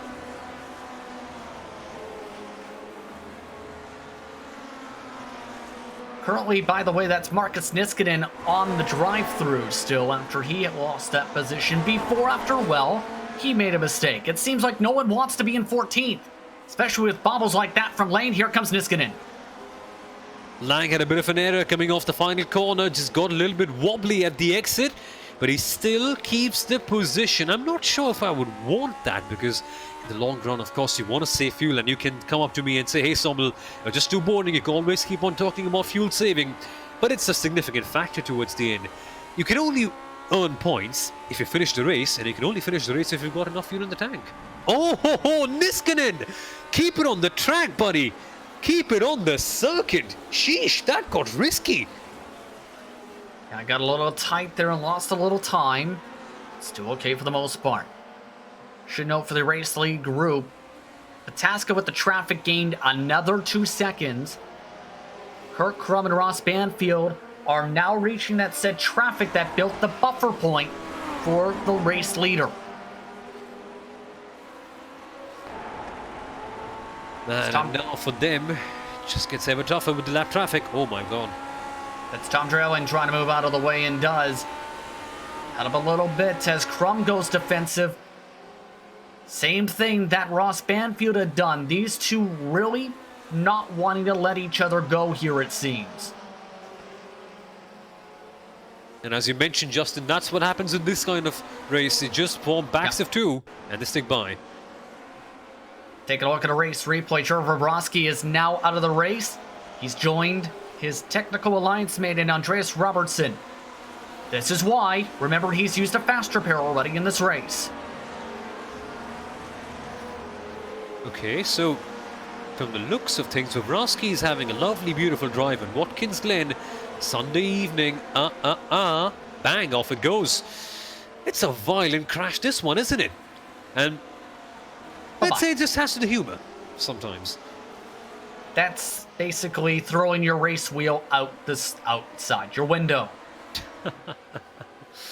Quite frankly, if you were driving with the VR on, trust me, son, you're not going to have a good night's sleep. You're just going to have the biggest headache in the world. Tell me about it, as now they drift side by side for second. Valverde opened up the door. Mayer tried to shove it in. And shove it in with some force, but he is still not able to get it done. Valverde, mind you, is one defined driver. Put him on a road course, put him on an oval, be it a dirt, a sprint car, even the Lotus 49. When this guy drives, he drives with some aggression, be it on the attack, be it on the defense, and in this case, he just slams the door shut as we see Christopher Reagan going to the outside line. And that moves Wolf up a spot. A little while ago, by the way, remember, was having some loose moments, was battling for 14th. He's quietly just clawed his way up the pylon, and it's one of the quicker cars on the racetrack. He's running in the same time bracket when in clean space as your top 5 cars. Exactly, and just maintaining that can be such an important thing over here. Just keeping that consistency. And it may sound like something rather outrageous with this car. Okay. Is that Mickey going wide slightly? Just a little bit, but Mickey, though, should note, is up the track by a decent bit. That's lap traffic you've seen on screen, as Valverde and Mayer have swapped spots. Again, Valverde had drifted in the same section of the carousel. This time, though, Mayer was able to plant it on down. That cost him the position. Speaking of positions, another swap, Banfield and Crum back and forth. Mickey and Puteklis have also had a swap for position. Everybody's swapping positions. And how hard is it to just maintain consistency in a challenging situation like this one, when everyone is on each other's tail, when the track is becoming ever harder? Yeah. Well, this is when the cream rises to the top. Eventually, though, you'd have to think they have to pit, of course, and this is a long race. It's going to be one of the longest races of the season once you added up the time. Up there with the World 600, up there with the season finale. This is not an easy race where we have seen drivers have to pace themselves today. Kurt Crum trying to pace himself on the high side. They will have a car to dodge, though, at the bottom of the racetrack. Mikael Hagstrom, the leader in the Legends point standings, had an incident, just got rolling right before these cars got there. Oh, the acrimony is just compounding up over here at Watkins Glen.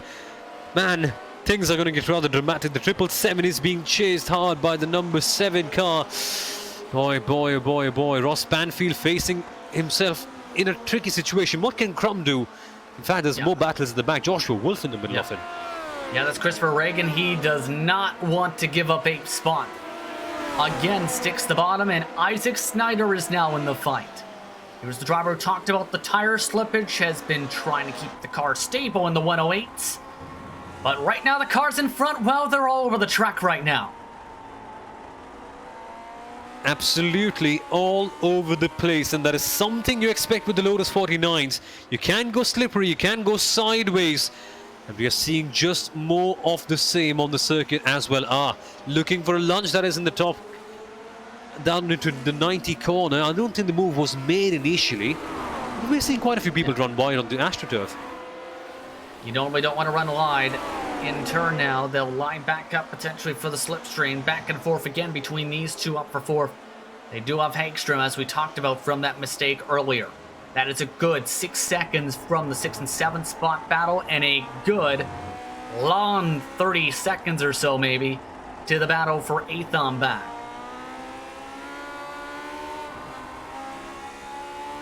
Well, the battles may be far-fetched out, but right now for Ross Banfield, he's under pressure.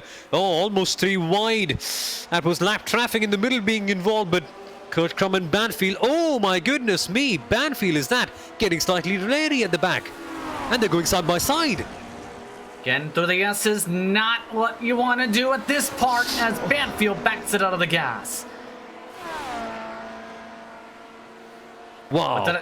What did I say? Lap traffic could play a factor in some of the battles, right? We just seen part of it there. And that just got too close for comfort. Whoa. And the fight for 8th has boiled over, it seems. The number 12 of Joshua Wolf back to 14th. That position's been familiar all day. This is why, though. Let's take a look. This is in turn 1 where he lost control.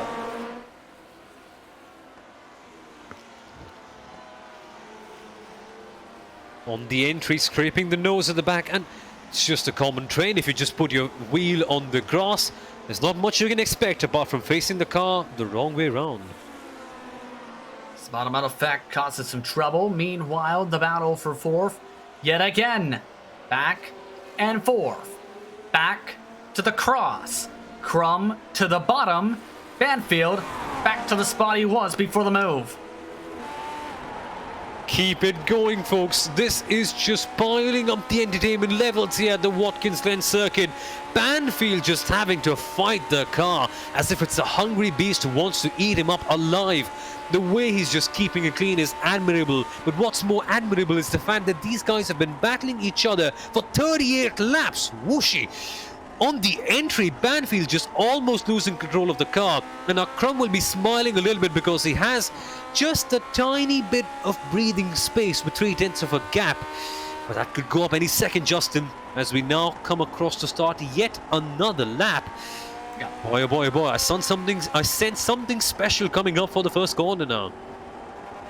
70 laps to go this time by for this scrap. Don't think we'll see the something special quite yet unless there is another mistake here. Again, Banfield just, I think, trying to regroup here. Which may be the smarter call still. 14 seconds back of the race lead.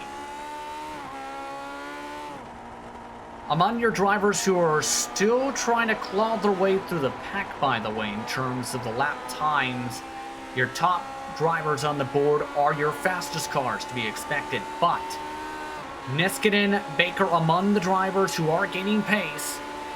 Banfield trying to get the slipstream with another defensive line move.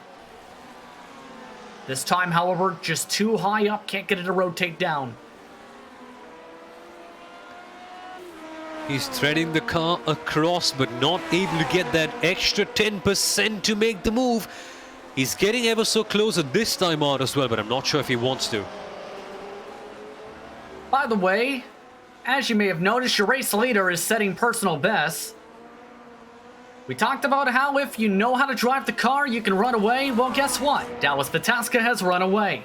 Should note that with his main organization, Dynamic Autosports, Christian Chowder from the Coke Series does run this car at times and has helped some competitors in the Lotus 49s. That kind of is going to help you for a race like today. Well, speak about generosity, if there ever was any. Ross Banfield comes up. He's not going to be generous at all this time out. He is using the slipstream as always, almost disappearing at the back of Crumb's car. Are we going to see the awaited move? Nope, not yet. I mean, eventually, like we are saying, you'd have to think they have to pit here. Exactly. Soon. We're 40 laps into the race in the near 40 laps this time by, I should rather say. And we were talking about this.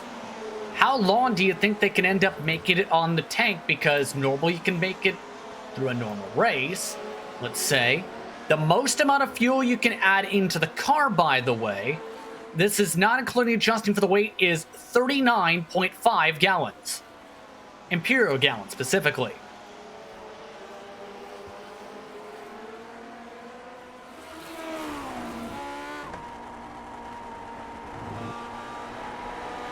Guess we'll get that answer to that point. As Banfield lifts off the Gus's again.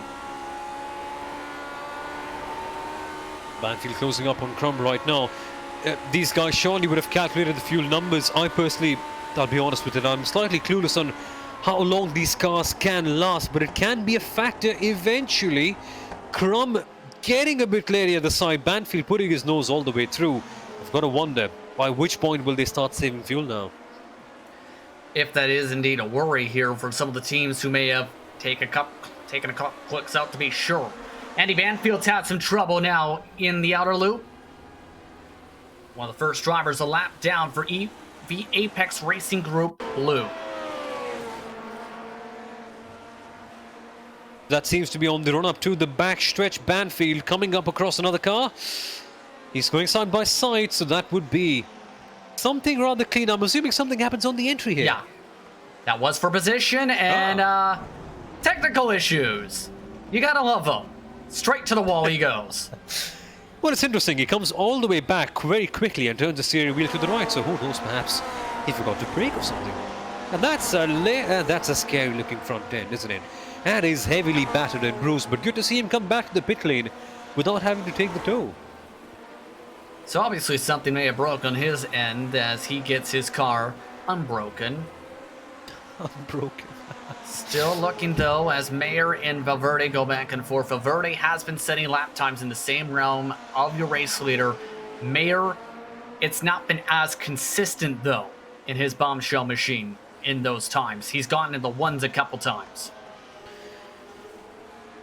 And that is a tricky thing. That's a tricky ask for any driver in the world. Consistency in this car is something so tricky, as we see Crum getting slightly loose. That's not Crum, I beg your pardon. That's Mayer getting slightly loose on the exit of the 90-degree corner. It's hard to do that. It's hard to just clock in consistent lap times like you can in a GT3 car or even a GTLM or whatever machine it is. This one is a completely different animal. The lap times are going to vary quite a bit. It's all about how consistent you can try and get it to, but it's a tough ask for anyone. I mean, I remember when I was commentating on the Red Line historic events, we didn't really have the Lotus 49. We had a much later version, I think from the 1985 Formula 1 season. And even that car, maintaining consistency, that one too was a tough ask. This one, it's the mother of all cars in this to control. So for these drivers, it's just a hard ask in the end. It's all about what they can thread through and what they can get out from this eventually. We have had a pit stop. Kim Johansson has just come down to the pit lane, and this looks scheduled.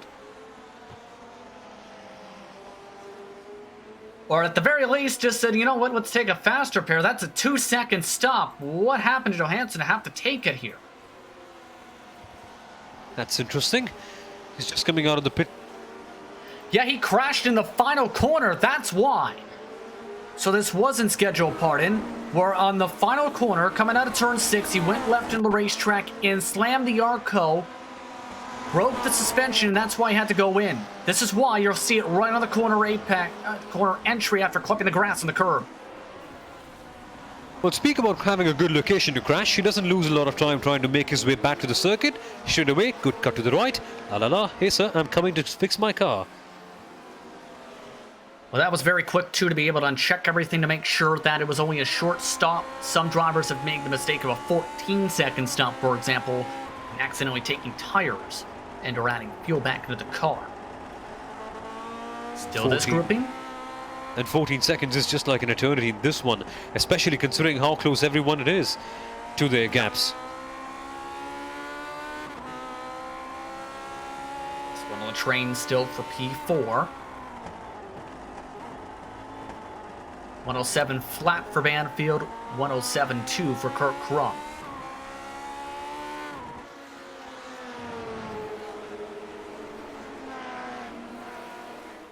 Again, just the rhythm portion of this event where you're just waiting for someone to make a mistake. Valverde, by the way, has now pounced for second up the road at the end of the straightaway. He's able to get the draft on Ryan Mayer once again. And they will just keep on swapping and swapping and swapping and swapping. For now, it's Valverde who has the upper hand. Who knows, perhaps somewhere down the line it could be Mayer in the end. And we've seen this move a couple times today. If you get the run in the middle of the backstretch, and the car above you gives the space, the bike would clear instantly on by the entry of the outer loop. Valverde does that. Now moves in front for P2. So it's interesting. Sorry, I'll go ahead. I was You go ahead, my good sir. Ah, no worries. So it's an interesting place to be if you're Wow Valverde in this case. Psychologically, you want the position. Psychologically, you want to be ahead. You want to be in second place and assert your dominance over your main rival. But he isn't doing himself any good in terms of fuel, is he? First driver 1 lap down, Mike Gaunt. He's no longer the first car 1 lap down because he had a crash out of the 90. Let's take a look at the replay. As we've already mentioned, has no front end. Other than that radiator pan. Now you see, that's what happens if you make a mistake running through, and that was in the middle of the racetrack. Oh boy. Oh boy. That could have been far worse than it actually did in the end, and thank goodness for that. Could have been an absolute disaster in the end there, but those cars all avoid trouble. Snyder now looking to finally pounce. That is Christopher Reagan down on the bottom side. Darwin Mites has already made his move by these cars. Still side by side, heading off to turn 6. Preferred line now kept for the bombshell machine. Reagan backs off, gives it to him.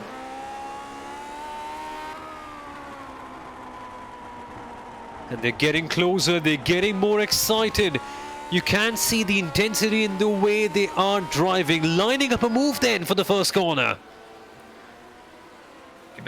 Give credit to Snyder. He's not been willing to back off. Neither has Reagan in these fights today. Again, Christopher Reagan up tonight. And the back and forth affair continues for these positions. That car behind at the back end of the train, by the way, is not for position. That's the 34 of Jock Show, who has already had 3 pit stops this race. Oh, well, Jock Show does not want to be the fly in the ointment for these guys. He could just come in and spoil the party. You don't want to do that. And these guys are having quite a fun party right here from the looks of things. Oh, getting so close. And it just looks like with the rubber buildup too and some of the heat built into the track now with the usage, these cars are not sticking as well to the bottom as they used to be. They're now, it seems, just drifting through the corner. And for the drivers it becomes an even tougher task this, because now you're just losing all the grip. You don't have anything to do at all. I mean, this car initially as well, it's just so hard to drive. Then you add in the factor of wearing out tires and having to fight the outside line. Again, you've got lots of camber at Watkins Glen that you can use in modern day cars. With this, it isn't really more of a factor. You can't really use it in your favor and get the proper drive that you want to. So the task just keeps on getting tougher. Keep in mind, it's not just as simple as, say, in a modern-day Indy car, Formula 1 car, you add a bunch of camber to it, because I believe it was Travis Pastrana's dad who took a look, or Connor Daly's dad, either one, who took a look at the truck being used for this weekend at Las Vegas and said, how does that tire not fall off? Through text message was posted on Twitter afterwards. So it's not quite as simple as, oh, it works on a stock car, I can make it work in an open wheel, regardless of the era. Exactly. And that's the fun thing about the major series, Justin. If you can make it work in the oval races, fine, you get an advantage in one place. Can you make it work in the road course though? And it goes vice versa as well. There are so many challenges, so many different cars, so many different circuits. In the end, it's just the best racing talent, be it on the ovals, be it on the road courses, being on the classic circuits as well. You've got to be the master of everything. And the top guys, they're just doing everything so well. But what about these guys then? What about Kurt Crum and Ross Banfield? They've been punching each other for quite a while. Can they get the critical blow done? They've gone back and forth at least 10 times for this position in the past 20 laps. Eventually, you have to think someone's going to stop punching, someone's going to stop throwing punches here. Or should I rather say, try and slap each other silly here. Eventually, somebody's going to have to settle on something here. Exactly, otherwise, well, it's an easy thought to think of. Otherwise, they could just be facing the wrong way or in the pit lane. It's a dangerous car, it's a dangerous track.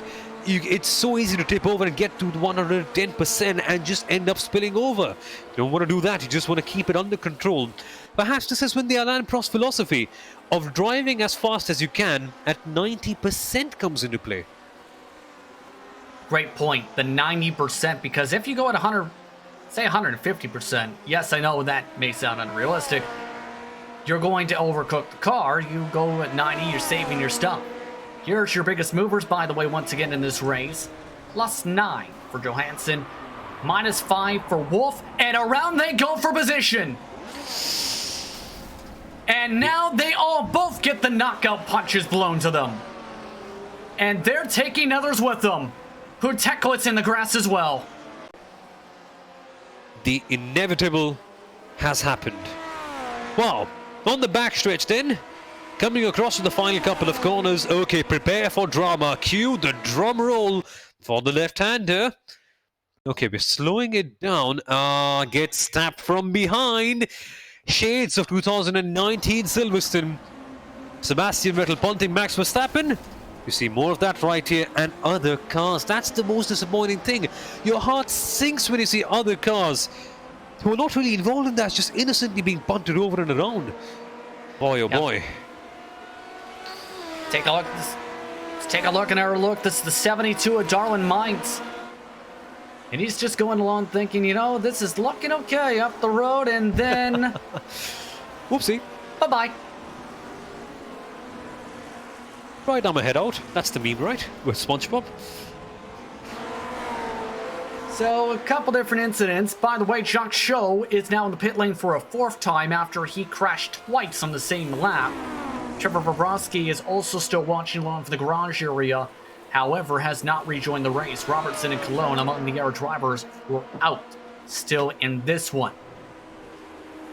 Fast repair is being used now by Kurt Krum, by the way, after his incident. The fight for second still is fairly close among these competitors, and now the buffer is even larger. Before, 12 seconds was the gap between them in the battle for 4th.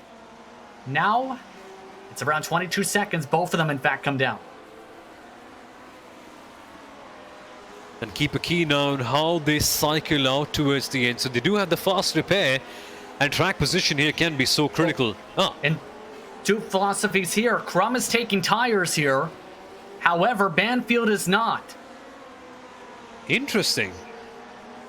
I think in the long run, Krum is just going to have a bit of an advantage, because now for Banfield, he's got a repaired car, but the tires are still wrecked. The tires are still damaged. They still got those flat spots. They're still pretty hot.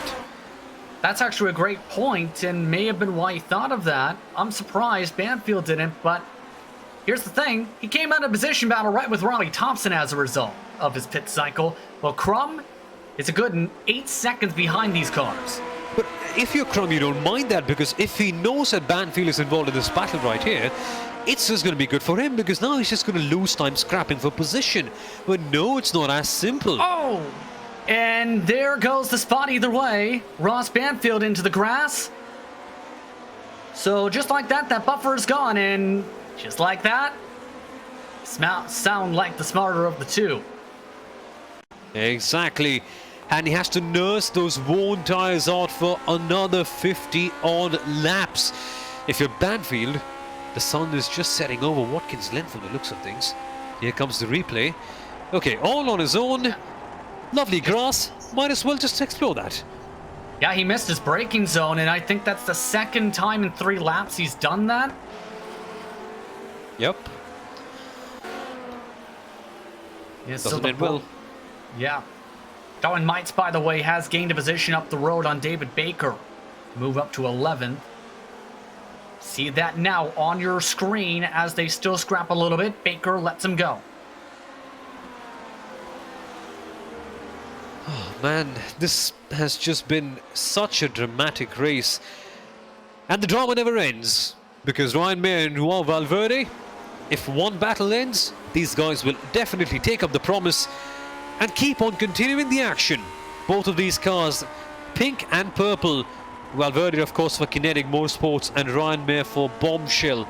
These two teams have had a few rather interesting battles on track throughout the season, mind you. Now then, it's for a pretty high position. Halfway this time by the stripe, Dallas Pataska leads by 9 seconds over Valverde, Mayer, Puteklit's, Mickey, Reagan, Snyder. On with Wolf, Brock, Niskin in your top 10. And as the purplish colored gloves turn this wheel.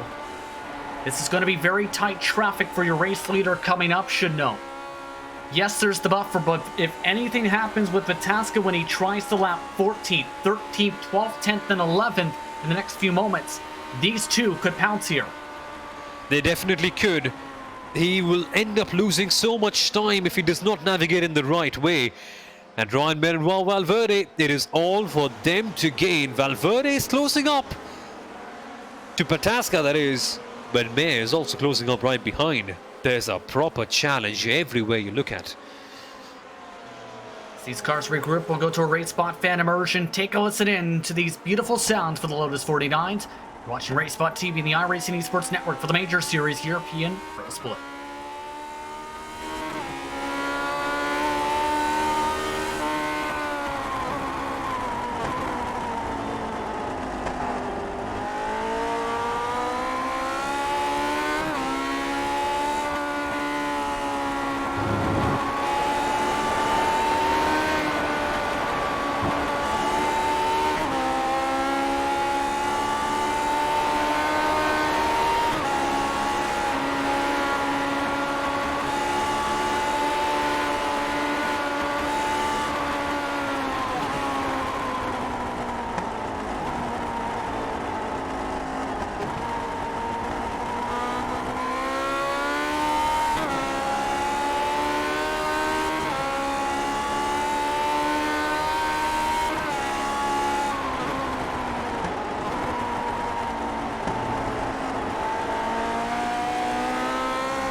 Then following along with Ryan Mayer as he's in third position still.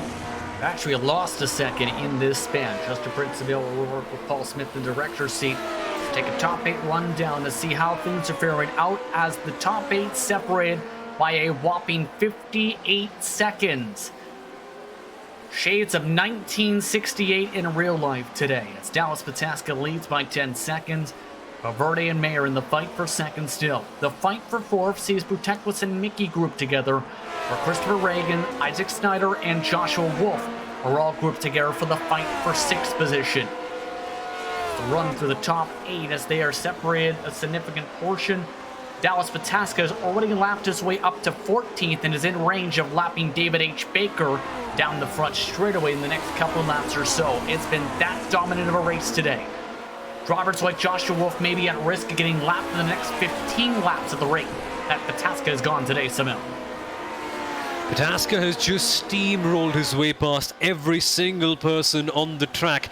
Initially, we were wondering about big competition from behind, but to him, it doesn't matter. For Wolf, he's been trying to recover some of his positions. Remember, was in this spot before he spun it off the track, and now he's at one of his highest positions since the drop of the green flag, up to 7th. Past to Isaac Snyder, Reagan still up the track to gain one more position in this grouping. He doesn't make that mistake about 15-20 laps ago. He is likely trying to get up to the 4th and 5th place group. Yeah, it's all about trying as hard as you possibly can in this one, but you can't push over the limits. You can't go that 100% because this car, it'll bite back on you. It is as easy to make a mistake in this car as it is while just speaking unscripted for around 4 or 5 hours. That's what happens, right? This car is a proper killer. And for him, he's been trying very hard. Perhaps sometimes you just have to relax and not try as hard, if that makes sense. By the way, Jack Show is now officially out of the race. He is now your 4th listed DNF, not running on the racetrack at the moment. 27 cars are running, but he needs to still nose to tail. These cars have been together since about lap 15 to lap 20-ish today. But Mickey needing points, Tech was looking to get his team some points for the team championship that they're so far behind in. It's the big picture that comes into perspective. Do you want to push extra hard and get those extra points, or be satisfied with P5 and take home a decent enough team result? Just like all the investors face the same decision every single morning, it's the same with them, risk versus reward. Do you want to push extra hard? Do you want to take that extra risk for that potential reward, or is it just too out of reach here for Mickey? Still backing up a little bit, potentially to try and build up momentum here the next couple laps like he's done a couple times. And it should be no surprise that the purple times you may have noticed on the fastest lap sticker have continued to change for your race leader. Another new fastest lap of the race just set by Dallas Pataska, a 106.44. He is right in the draft now of P12 and is right in the same straightaway as much as P6 right now. Well, if that wasn't a dominant performance, I have no clue about what is. It just reminds me of Jackie Stewart in 1968 at Watkins Glen, not in a Lotus 49, mind you, in a Matra. He lapped literally everyone on the track. For Pataska, seems like a similar date, doesn't it? Technically, there was only one other car on the lead lap, which was the Lotus Ford of Graham Hill. The number to think about in that, 24.68 seconds. Everybody else got lapped at least once. Only 6 cars even finished the race, with several drivers suffering engine troubles, coupled with water pump issues, some non-starters, a clutch issue, and some not classified issues. Here's Courage actually ran out of fuel as well in the number 22 car for BRM at the time, and only made it 93 laps. And how agonizing it must have been for him, considering it's only a 108 lap race. Yes, back in the day they used to have a different layout. It's not the same one that we are using right now, but it was just about as quick. And the dangers of back in the old day were slightly different. You had more mechanical issues. Here things can go all the other way around. Sometimes the internet, sometimes power, sometimes your steering wheel going bonkers. Right now, let's hope nothing similar happens to Ryan May and Raul Valverde, because these guys, the entertainment that these guys have provided has just been top-notch. Swapped this position about a dozen times this race today. Whenever one driver makes a mistake, the other has been able to pounce. Others have shown a lot of strength when it comes to this fight, knowing they're in good points positions right now. Valverde is your championship leader. Ryan Mayer is still running the part-time schedule since he came into the summertime and has no position to fight for the championship. So at this point, do you want to really risk it and try and send it several dozen times over and risk a championship competitor? That's something you have to ask, especially in battles like this one too. One word answer? Not really. Not really, but that's what happens, right? Racing drivers, sometimes when you're driving at such a high speed and such a high concentration environment, your mind stops working because you're just too focused on the task up ahead of you, which is to drive this car safely on the track. However, you have to step back, and I know it sounds something very hard to do. You have to step back and think, do I really want this? And thankfully, Watkins Glen is a circuit where you can't do that. We've got a couple of long straights, like the one that we've got right here, the back straight, and then the front one as well. But you can take some time off, take a deep breath and ask, okay, should I push too hard? Should I not push too hard? And then find the answer to that question. Had it been something a lot more treacherous like the Nürburgring, there, oh my goodness me, there you have no time to think at all. It's been changed for position. Ryan Mayer was let go by Valverde after Valverde pushed up through the carousel. No such move between these cars, however, as Mickey again backing up the brakes, trying to get some type of run possibly down the front stretch. Thought about it on the bottom side, going to the final corner maybe. Thought about it, but not having that extra bit of power, that extra bit of drive to get him up that position. Now finally he seems to be looking, and as always, stays behind. There's a crash. Niskanen, oh dearie me. And taking the toe he does, as Kurt Krum is also in the middle of the track, and this is live action. One car I think may have slid off to the tires. Speak of a bombshell. Talk about ironic names. Let's take a look what happened. Two different cars involved. First you have Niskanen, who ends up losing it against the Armco. Then all of a sudden, a few moments later, Kurt Krum, his teammate, loses in the same spot and nearly hits him. He did hit him, yeah. Speak about the irony. Speak about the irony. That is a proper bombshell if you could ever ask for one. It's a tough corner, that one. It's a tough one. You've got to get your car dialed in for the entry. It's just turning away from you all the time. You've got to fight it like a beast, like an angry bull. Although it may be only a 500 kg live bull, it's still a tough one to do. And of all the coincidences in the world, it just had to be his teammate who comes and taps him. Speak about the collective groans in team meeting that you're going to have later on. Look on the bright side, some of the bombshell machines like Mayer, like Mickey have done fairly well today, like Snyder. They're doing the job they need to for the team fight, and with the struggles for Grizzly TFR with several of the drivers in the back half of the running order, they have a chance to really grow the team championship lead with a couple rounds to go. They do. Every single point matters here. It's all getting ever so crucial. It's so easy to forget that this is the third to last round of the championship. Everything is coming up to the business end. And for these guys, maximizing their points never was this important. Indeed. Still 40 seconds behind a race leader. Of note, Niskanen back on the racetrack, while Sornquist, who is the last car running, has had to come in and use his faster pair just now as well. 41 laps to go this upcoming time by start of lap 67 for the battle for fourth. And this battle will keep on going till the lap number 108. If there's one thing I can assure, it's this one. Puteklis is getting closer on Eric Mickey. Puteklis, of course, for Kinetic Racing.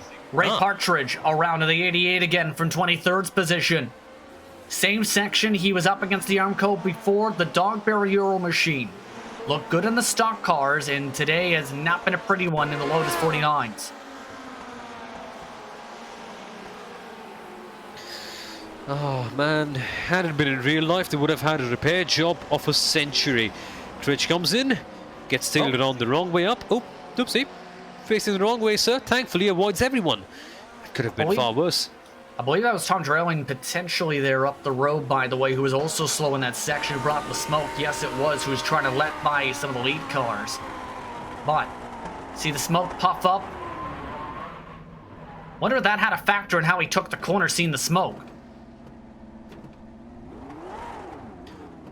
As a driver, you just to act a little bit cautiously, right? Trying to see all the elements, trying to react as soon as possible. Yeah, surely that must have been a factor, 100%. It's starting to be a lot more cautious when you see the smoke. Oh, and we have a pit stop. Isaac Snyder is now into the pit lane from the fight for 8th. Ah, so do we see any damage here? Because then that could give us quite a few answers. He does have damage here. That looks like a rather wonky front wing. If you could call it a wing. Well, it is a front nose, technically, Exactly. but I think that was more so from the bodywork. He's not taking the fast repair, so this does appear to be a scheduled stop. Interesting. Right, Yeah. so Fuel only. fuel only. Okay, then. Now, will the leaders take notice? Is the big question. Sometimes as racing drivers, you can just panic at times, read other people's decisions, and do something that you're not supposed to do. Sometimes it pays off. The other times it backfires. If you're someone like Ryan Mayer or Wow Valverde, if you want the extra edge on Dallas Pataska, do you react? Wow. Throws things up in the air, doesn't it? Now becomes the big question. Will anything else change with these groupings in some of those team cars, as Valverde is now in 2nd spot once again, by the way. Righty then. I'm sure he would have taken notice of the pit stop going in. Yeah, but And he's acted a bit aggressively. He's got the place in. And you have to think that again, if you've got experience with this car, you've done the fuel calculations and know at least the risks and what you can do in terms of how you can push the mileage, right? That experience comes in with running this race car and being able to save the fuel to be able to, if need be, then in turn have the pace on the worn tires. And all of these drivers, they've got, what, a month to prepare for this race. It's been a long time since we had the last race, so they wouldn't be doing their practice. They know what it's all about, but racing drivers, right, they're the most insecure breed in the world. They see their rival making a change and they say, you know what, that could be something that puts me up ahead, and they keep on tinkering, they keep on changing. It's all about the psychology in the end with them. Yeah. Race control feeling that none of the leaders will pit, and that's the exact point was trying to make on my end of things there. Was if you know what the mileage is, you can make it. In other words, that brings even more question marks to the 874's decision to come into pit.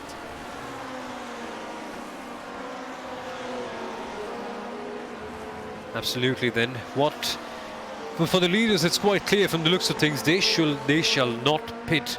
Of course, they will end up losing quite a fair bit of time, but for the other guys, I think it just shows the difference in preparation, doesn't it, towards the end? About being committed to your driving style from lap number 1, from the get-go. If you want to save up, you have to save up from the very beginning, otherwise you have that extra stop, as we see Christopher Reagan in the midst of something! Oh, boy! That is for position, that's Dawson Brock. First time they've seen them in a little while, as bigger run for the Elite West Racing Blue Machine this time down the front straightaway. Do have a bit of traffic up the road. He uses a pick. Hello.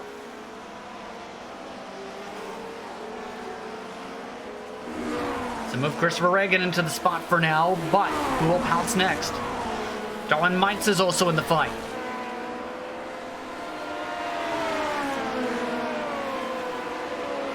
Still fairly clean coming up, using the draft. This could be an interesting point, Justin.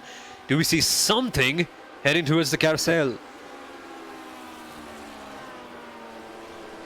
No, indeed. In fact, backing up once again. This has just been like a broken record method where you have a pass, someone makes a mistake, you're able to scrap as well. Thompson also grouping into this as well. Back to single file again. By the way, Ross Banfield is joining this group as well after his mistake earlier in this race. Side by side once again for the spot.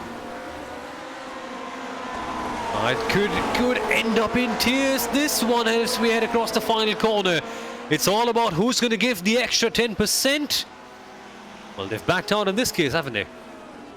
They've kept it clean. Oh, wow, that got close. That got close.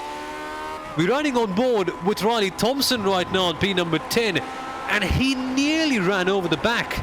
Wow, that could have been far worse. Could have been, but Thompson is now back in the ballgame, so to speak.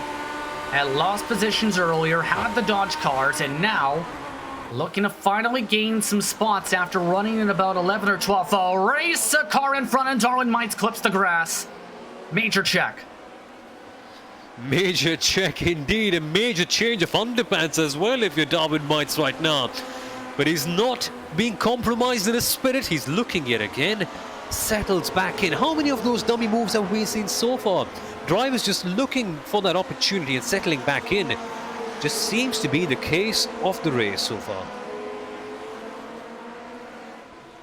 35 laps to go this time by. Still plenty of laps on the board. The current clip Pataska is running may have a shot at the closing stages to lap up to P4. Valverde and Mayer, though, may be out of reach to try and get to that mark, but that 24-second mark is indeed attainable here. If things continue to progress, Thompson progresses up the hill, down the back stretch. This is now the fight for P8. Darwin Mites giving him some space as Thompson locks up the brakes a touch. Locks up the brakes a little bit, but does not lose any speed at all from the looks of things. Little bit argy-bargy in the back for Riley Thompson. Stays behind yet again, perhaps realizing that there are still 30-odd laps to go. And that just brings up the question in my mind, Justin. When do you attack? They've not got a lot of laps left now. Ross Banfield is attacking, in fact. Ooh, that got scary. They actually bumped each other. All three of them went nose to nose to nose, so to speak, with the back engines. All cars look undamaged, though. That could have been a big incident, let's put it that way. As a big slide, Banfield nearly hits the back end again. Well, someone's having an entertaining day if you're Ross Banfield. He's just been involved in all the drama everywhere. Bit more looser now as Thompson compared to the last lap, so once again, tires seem to be getting a little angry. The clouds, by the way, over the track starting to cool down the circuit back a little bit, now to some of its coolest points of the race. The grip levels may be rising for these guys, but it's never enough in a Lotus 49. If you can take a look at how we've got the driving standards around here, quite a few drivers struggling just to keep it. Riley Thompson struggles too, and that's why he's in the grass, not on the asphalt. He was flicking his steering wheel at least 5 times in the apex trying to hold on. That car really looking sketchy all of a sudden. Remember, he already used a fast repair, so if he's in trouble in this one, it may be game over. And for Riley Thompson, we just take a look at the replay. As you mentioned there, Justin, look at that, just look at that. He's fighting it like a rally driver would. Keeps it on the track, and Riley, if you're watching, mate, why don't you try a hand at rallycross? We're just having quite a few rallycross events budding up on iRacing lately. If you can control your car in that case, you can sure as hell do well on rallycross circuit. Just so happened that the World Championship started this weekend for that just yesterday. Exactly. Either who. It's been in the news. Yes, indeed. Still, the 7th place fight is on. On the bright side, these cars only have to go 107 laps, since remember, they're already a lap down by a decent margin from Dallas Pataska and company.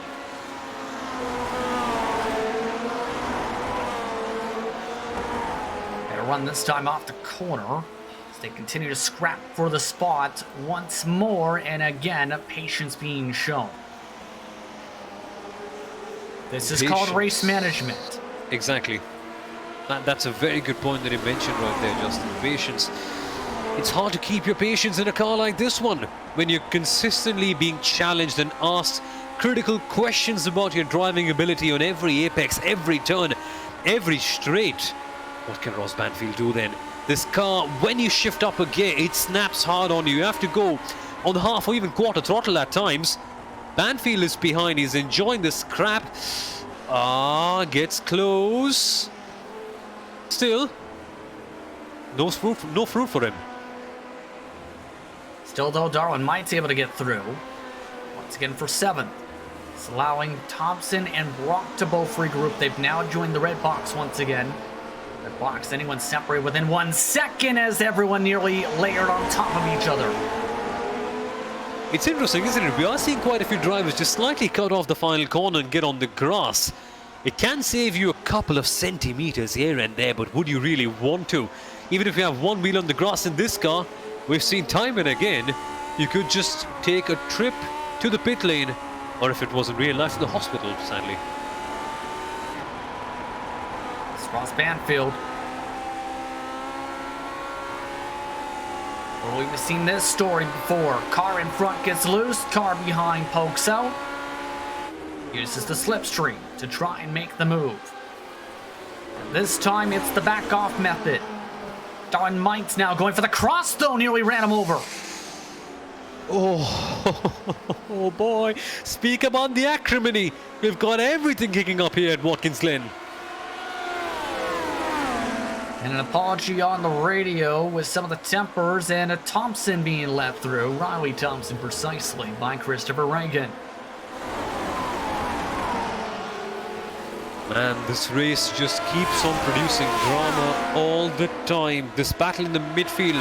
It's actually funny, you see, we often, when we're focusing on a race or when we're watching as a broadcaster, or even as a fan for that matter, we often tend to focus on what's at the top because that's what grabs the headlines. But as a driver, the battles in the midfield, if you're driving in that position, they just feel so intense as well. Yes, you may not be getting the maximum points or getting a trophy for that, but in the heat of the moment, it means everything in the world for you. So even the battles in the midfield, never ignore them. Just keep your eyes on this one because the drivers are giving it their best. And boy, are they putting up a show over here. Ross Banfield has been the most aggressive when it comes to the defensive line. Just about everyone else has just said, you know what, you get a run, I'll give you the right side and try and stick it.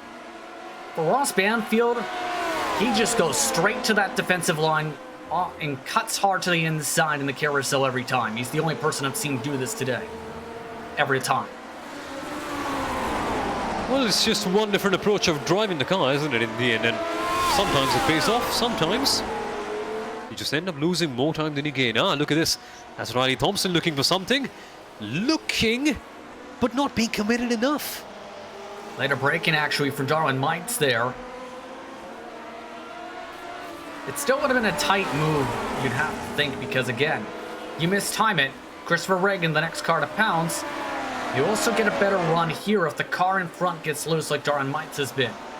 Fight for P4 back and forth again. Mickey and Puteklis again swapping for the first time in a while. And Mickey is getting closer. Past the final corner. Oh, he's got a good run, but he just has to check up a little bit because Puteklis got a little too close, a little too early on. And perhaps that was just because Puteklis, I think Mickey just got the run of his life. And Puteklis he caught him up way earlier than he should have. And that just compromised his run. And now you can see Puteklis getting a little bit of a leeway as we head towards the S's. Mickey must be thinking time's running out. It's only 20 odd laps and it's a circuit you can lap the track in around 1 minute and 8 or 9 seconds. When do you pounce? When do you strike? Still plenty of opportunities we've seen in this fight as again late braking. Just doesn't stick the way I think Mickey wants it to stick. It can work in some cases. May have just helped him enough to try and force it up the inside. No, backs it off. Think smart of it. Swarnkvist is now out of the race, by the way, in the 13 car. He is now your 5th DNF of the day today. As Riley Thompson has finally made the pass on Darwin Mites for P8 at the end of the racetrack, by the way, for update's sake. Riley Thompson, he will be having a sigh of relief. Speak about a man who's had a complicated day. Still, these cars have had a complicated fight where these will likely potentially be your last cars on the lead lap, if not the first cars 1 lap down. If that becomes the case where Pataska reels again, where it is potentially possible with the pace being ran by Pataska and him only being about 18 seconds back. Would you want to turn the extra lap at that point? Oh, that'll take some thinking. I'm not very sure, I'll be honest. These guys are in the 107s. Pataska is running in the 106.4s in clean air. Everybody else is with at least one car in front. So the pace difference is significant still between your front runner in groupings such as this even, where they're still running the 106s, yes, but it's 2 to 5 tenths of a second slower a lap.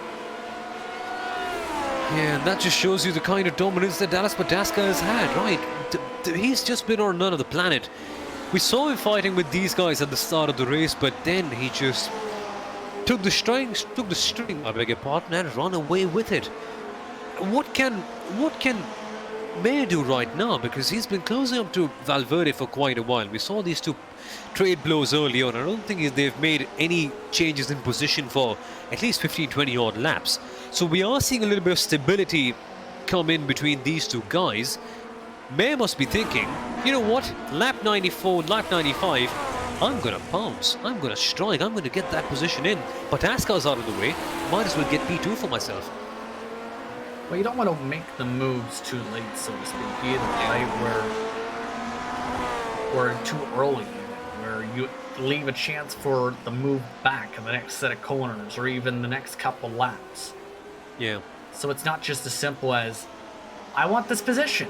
I'm going to set it up the middle and hope that it sticks. And if I get the spot, hooray. If I don't, I'm just going to pounce all the way as hard as I can. You have to be tactical about it in open wheel racing.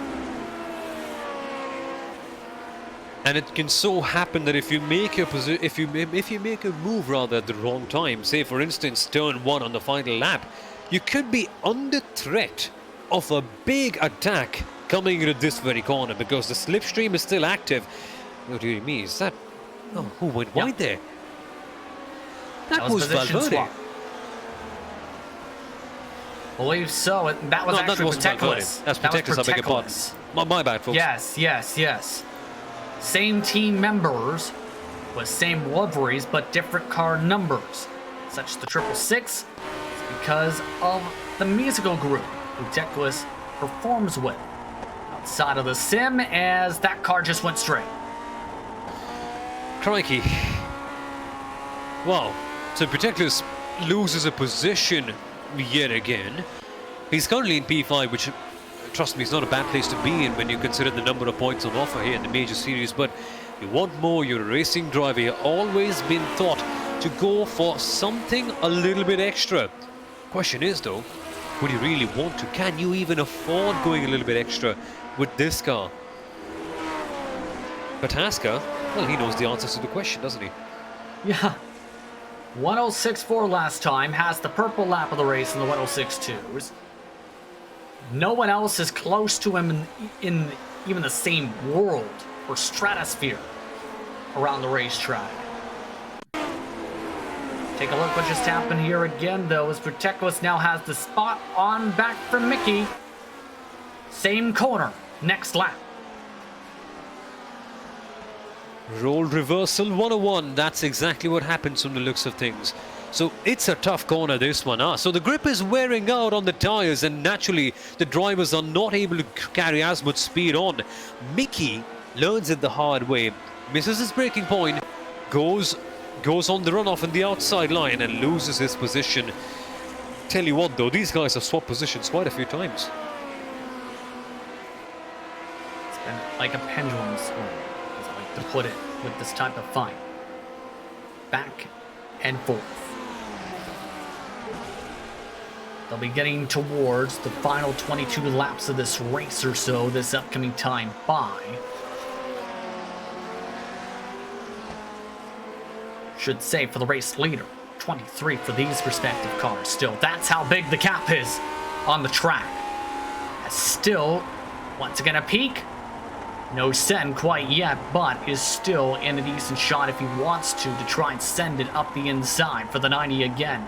It's been a line that's worked at times throughout the evening. Most of the field has spread out, should know.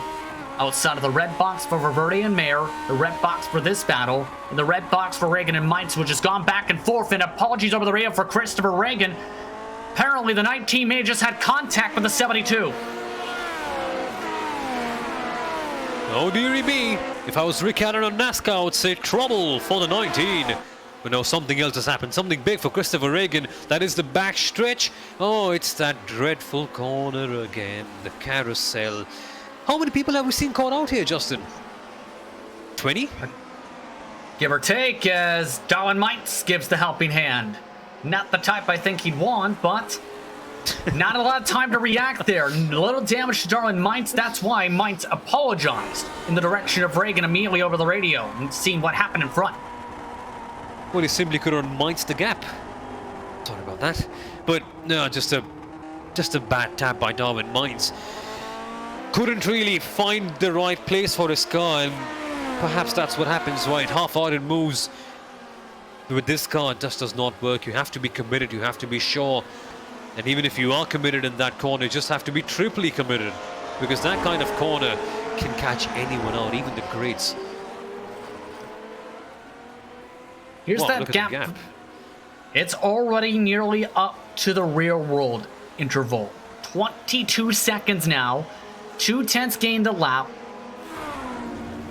Talk about pulling the gap. And the reason he didn't go even faster this past time by with the 7 there was because he had to pass that lap car.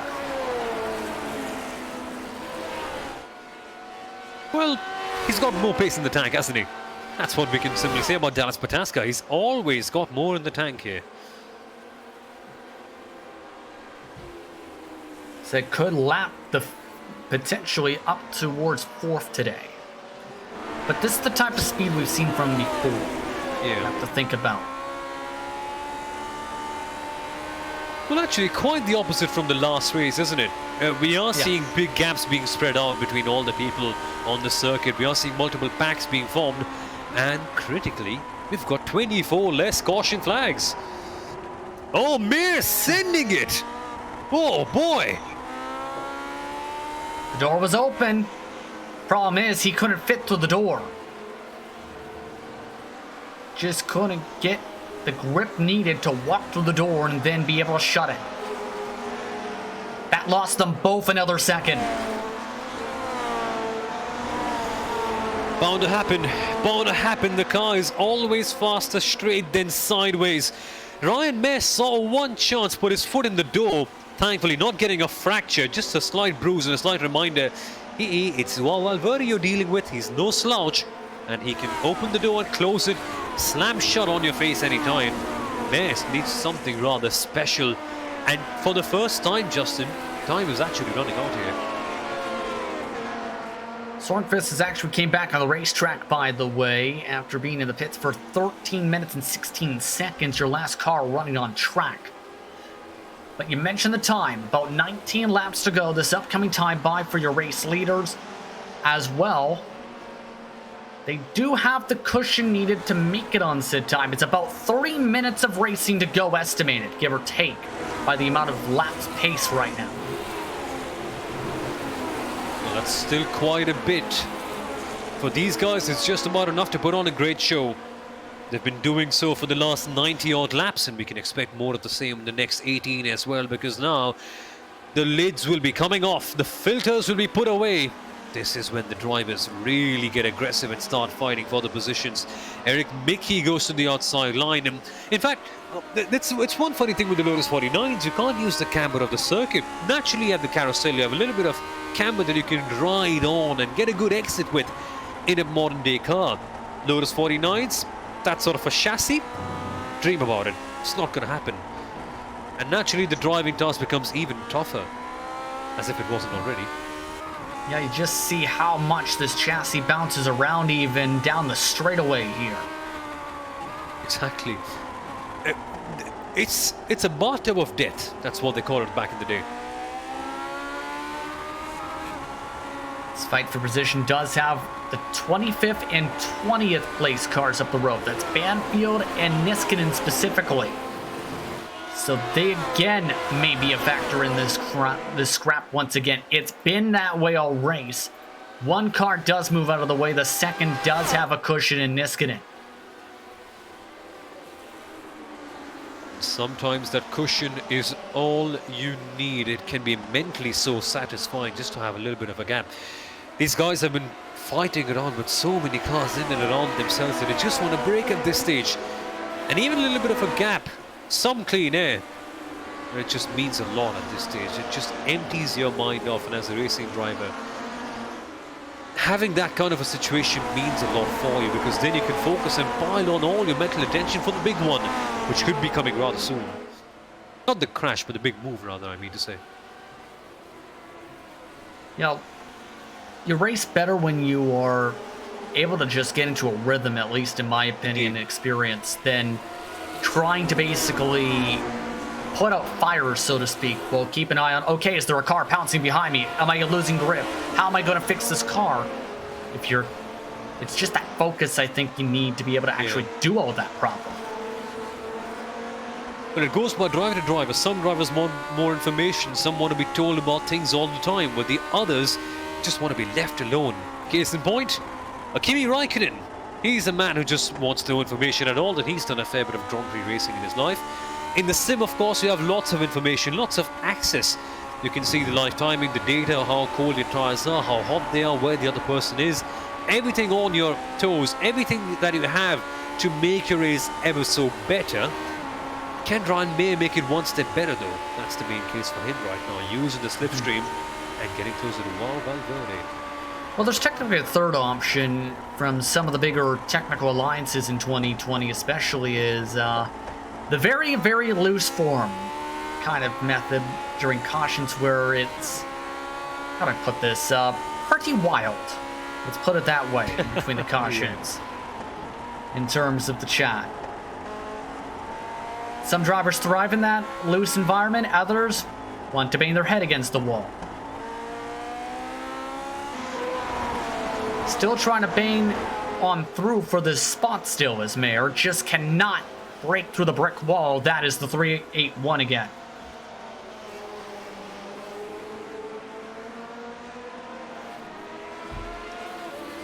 Final 16 laps of this race. And now this is around the mark, remember, where one driver did run out of gas in real life. Not expecting that to be the case, potentially, as there is the change here for Mickey, able to run on the high side out of turn 6 to make this pass. That's a good move there by Eric Mickey. He was sticking behind for quite a while. We wondered when he will be in striking distance, and rather when he'll pull the trigger, jump the gun, get the position. Turns out that the time has arrived. And Christopher Egan's time being on the track goes awry for a few moments. The Elite West Racing Blue Machine had got himself into the top 10 shootout, had technical issues during the top 10 shootout, ended up being in the bottom part of the field in the top 10 shootout, and now in this race, again, another issue of a car going just straight into the tires. And it's Christopher Regan yet again. Poor old Christopher. He's had a rather torrid day, to put it simply, but that doesn't help, does it? That's a broken front nose. Aha! Now then, the gaps are getting trickier, lap traffic is getting trickier. Ryan Mayer could have the opportunity of his life to snatch P2 from Valverde. A double draft now. Yes, indeed. Valverde has a teammate from the Bombshell group squeezing him. It's a bombshell sandwich for the Kinetic Europe machine being the meat in the sandwich. Here comes Mayer now with the chance to pounce. Oh man, are we going to see something quite like we do in real racing, with the teammate holding the other person off? If you're Valverde, you will be banging your fist on the wall. That is, if you can take your hands away from the steering wheel, because this car, very frisky, remember. The lap traffic should duly move out of the way, but they aren't doing that. Valverde is still stuck. He's losing time, Justin. Remember, blue flags are advisory in this series. And he has already screamed on the radio, "Get out of the way," finally does. Phew. That must be the biggest sigh of relief in the world. But that sigh of relief is not going to come right now, because coming behind is one certain Ryan Mayer.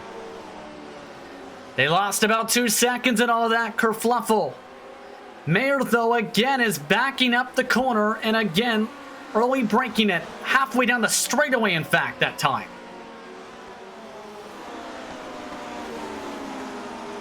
Now then, who cracks under pressure first? Is it Valverde from the pressure of cars behind? Or is it Ryan Mayer from just keeping on banging the wall, banging the door for that one opportunity? Will the door ever open? Or does he have to break the lock himself and barge into the room of B number 2? 30 laps to go then, Justin. Bring it on. Ryan Mayer again not electing to send it on in with 13 to go. Nice and calm again, choosing his spots here. By the way, position fights are still on for Mickey, Puteklis, Banfield, and Wolf is also now close, with the 777 passing the 12 recently. Henderson is also just passed Colin Martzoff for 18. So those are the red boxes across the field. 2 car groupings, all for position for the final few laps of this race.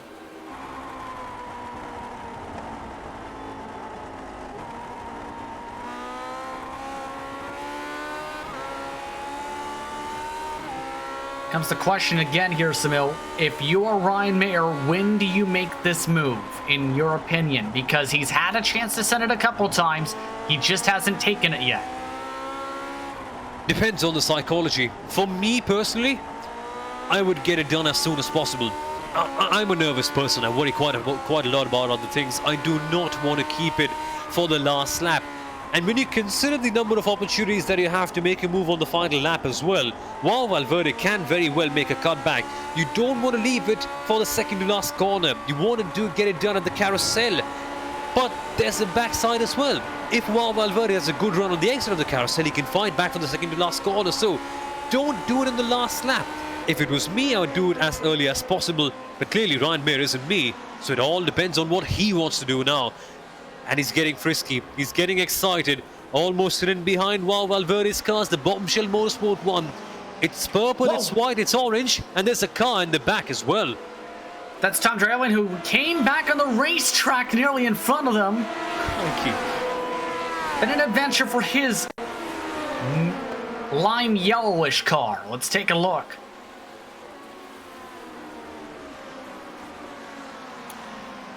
And this has been the danger spot all day. She's like, this is why. I think that's just a carbon copy of 3 other incidents that we've seen earlier today. 4 make it rather, just for good measure. Not sure what car that was, by the way, who also was trying to rejoin the track at the same time in front of him. So everybody's still struggling there with this fight still taking place. They still have the Bombshell teammate keeping the sandwich, so to speak, close. Well, that sandwich is going... hopefully the sandwich gets rather juicy and tasty instead of soggy right now. 11 laps to go. Mayer has the chance, but kind of get a feeling he's saving up pulling the trigger at the right moment. When is the right moment, though? There is no definitive. There is no clear answer. What do you do if you're Mayer?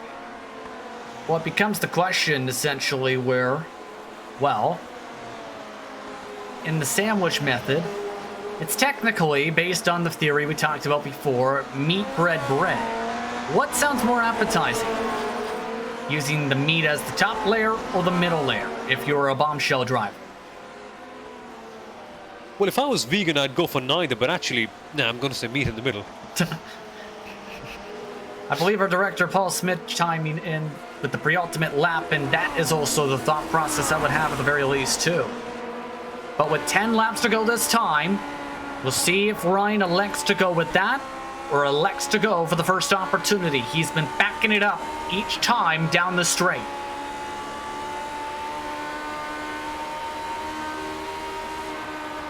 Are we seeing drama incoming, or are we waiting for 9 more laps for that?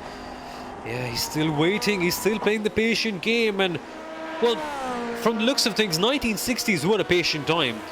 things were not as fast as they are today in terms of cars, the internet, and there was no internet. What am I saying? Everything was slow. Ryan Mayer, in fact, his decision making, he's taking the car away, waiting for the right time. Should note that Mickey has pulled away from Buteco as he's now more than a second away from the 666. So the groups are starting to see some breakaway moments here. Now the question is, with the bombshell car pulling away from the kinetic car for 4th, can the kinetic car try and pull away from the bombshell car for P2 for the next 9 laps? But there are two teams who've been having quite an interesting day against each other. It's a proper straight scrap for them for two different positions. Let's see who can come out on top and take the biggest victory, because remember folks, the championship is quickly coming to an end. Time flies very quickly in the major series, and this is the second to last round. In fact, only 2 more to go after this. Stakes are getting ever so high.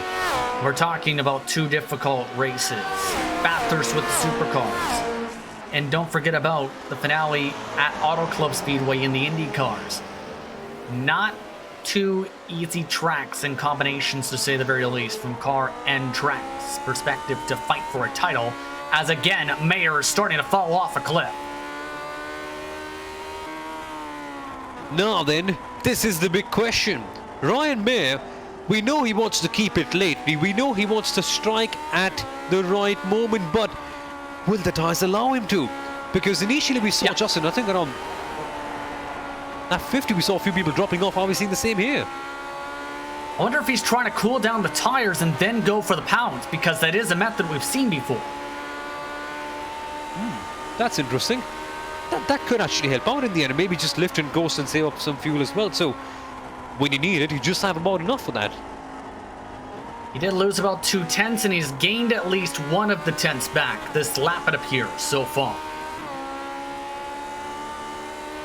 Clock is ticking, the pendulum. Which way does it swing now? 7 laps to go. The answer is going to come rather soon from the looks of things. Trouble John Lane in the middle of the track. The 64 cannot get going. This is in a bad spot. The leader was able to get by, but Lane with the broken suspension finally gets going. No one else hit him. Thank goodness. Phew, that must have been a scary moment for Dallas Pataska to see a stranded car over there. On the entry. Oh, my kitty aunt. Well, Mario Kart. Quite simply. Yes, indeed, and that was your race leader just passing on by. Here's another look on the onboard. Huge impact, and this is not the place you normally want to get stuck because it's so tight in the S's with the Armco. You can see him just being so desperate to grab his car and get out of there. And he just spun it around again and nearly hit another car. He is still trying to get it by. That was Peter Vostrol that he nearly got into. And now it's going to be an adventure game to the bottom side of the racetrack here to be able to duck to the lane. I'm going to do my best Jeremy Clarkson voice for this one. Oh, he's done it again. And he goes. He's in 16th. Fight for second. Now it's pounced back into tightness again. Bring it on then. Bring it on. Let's actually make this even better. We've seen cars crash out. We've seen cars losing their braking points, spin out, bounce around like tennis balls, take off into the surface of the moon, whatever it may be. This is what it all comes down to towards the end. Mayer and Valverde, 6 to go now. Let's add a bit of humor. Let's add a bit of fun. Let's add a bit of entertainment in this race. Mayer can provide us with all of that. There's a big Royal Rumble on the way. Valverde, if he finishes here, would have his 6th top 5 of the season. Same can be said for Mickey with his 5th. Crum, among the drivers who will significantly lose points, Riley Thompson only in 8th spot, Ross Banfield only in 6th position. So as long as Valverde survives these next 5 laps, he is in good points paying position to grow his lead again, potentially as high as triple digits rather again. and that will just give him the best of sleeps in the night. He'll be thinking, oh man, I've got that gap. Phew, I can have a half decent race and still have a good advantage. Here we go then. 5 laps to go. Time is running out just enough. Things are going rather quickly here. Would you believe this race total, including qualifying, has passed just about 2.5 hours? 4 to go for the race leader at the stripe. By the way, Protectless has been lapped. Mickey about to be lapped with an error purple lap as Mayer's in problems. Mayer with a bit of technical issues at the worst timing. This is not when you want to have this happen. The 1960s spirit has struck once again. It's not running out of fuel. It's not a broken clutch or fans running across the circuit. It's the internet. And one driver screaming, it's an internet-powered race car. It's Christopher Reagan without his front nose having more problems in 12. Ah, Christopher Reagan. My man. What a tough day he's had. That has just got to be the most battered and bruised Lotus 49 you will ever see. He's been through hell with that race. Wait a minute. I saw someone go wide at the top left as well. I think he was getting loose, but may have tried to also keep it off that car that was off the track. That's been a common thread, it seems. Yeah. It's people going over the edge of the top of the outer loop, and in turn, the next cars a few behind see the smoke and get loose. Still, though, the fight for second is looking okay. Still, 3 laps to go. 30 seconds behind your race leader in Dallas Pataska. Now then, bring it on. 3 to go. I'm buzzing right now. I can't sit stable on my chair. This finish could be a classic. Let's hope they don't disappoint. The tires are worn out. Mentally, the drivers are worn out. Everything has just been stretched apart in this race here today. Who gets the edge? Who can maintain their calmness? Who can keep it clean? Who knows? You could see a lot of drama coming up, as you can see the suspension taking its toll from the bumpy surface of the Watkins Glen racetrack. Slipstream coming into effect. He closes. He stays behind. The call guessed on by Paul Smith was the pre-ultimate lap. He expected the move to be made. Might be the case indeed here, as they now reel in Hagstrom and Richie Hearn for lap traffic. Leader has taken 2 laps to go. These cars now about to take 2 to go from Watkins Glen International. And, oh, that's a big moment. That's a big moment. That could be the defining one of the race. Valverde gets a bit of breathing space. There was a mistake at the back. Ryan May on the grass in the final corner. He's lost a couple of tenths, and it could be those couple of tenths that lose him the race. He's now nearly a full second behind. This is why. What a drift. And you mention it. We've seen it a couple times. Cars hitting the grass. That's the first major mistake from Mayer all day. And it has come at the worst possible time for him. Has he got enough in the tank? Now, the penultimate lap, which was the one where he struck, is going to be the one of recovery. White flag is out. Final lap from Watkins Glen International for Dallas Pataska in round 12 of the Major Series European Pro Split. It's been a clinic by Dallas Pataska today, the quickest driver on the long run today. Up to nearly a second quicker than his competitors in clean space. What a drive for the 23 today, with half a lap to go.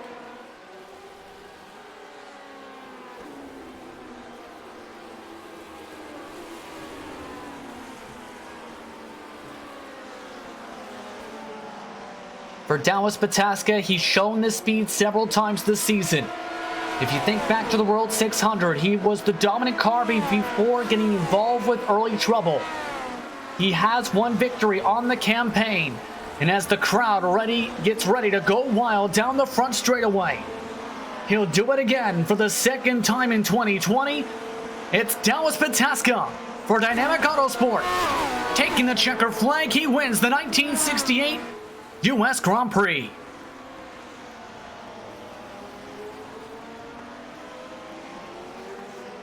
What a drive from Pataska. What a win. A commanding performance all the way through. When he looks back at this race a few years down the line, he'll think, man, I have done something special. And that battle at the for second place, Justin, it's Valverde. He sustained the pressure. He was tested immensely, but he survives. Valverde finishes second. Able to survive in the end and get the points haul he needed to grow his points gap in today's round. In the end, just 3 cars, 3, finished on the lead lap. Shades of 1968 again. With a chance to celebrate here, he lapped up to 14th twice today. The end for this one. All of the cars have now officially crossed the stripe. 5 total did not finish their journey around the racetrack, but in the end, it's Dallas Pataska winning by a whopping 31 seconds. Valverde finished second, Ryan Mayer in P3. All 3 started where they finished. P4 was Eric Mickey, who pulled away in the late stages from Udis Poteklis, with Banfield, Wolf, Thompson, Mines, and Dawson Brock rounding out your top 10 starting positions and finishing positions rather today. Among your recovery drives today, Johansson, one of your biggest movers, up to 15th. Snyder had to pit in the middle of the race, finished in 14th. And also, for drivers with Colin Martsoff, quietly a top 21 run. For other drivers, a rough day today. Tom Draylen gained positions but only came home in 24th, 3 laps down, while Jacques Show, Trevor Vrabowski, Horace Sundquist, Robertson, and Cologne were your DNFs in the 31 car field today. 26, take the Checkered. Take a quick break. Post-race coverage coming up in just a moment. You're watching RaceSpot TV and the iRacing Esports Network for the virtual Watkins Glen International.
Welcome back, everyone, to the Major Series European Pro Splits coverage of the 1968 United States Grand Prix from the virtual Watkins Glen International.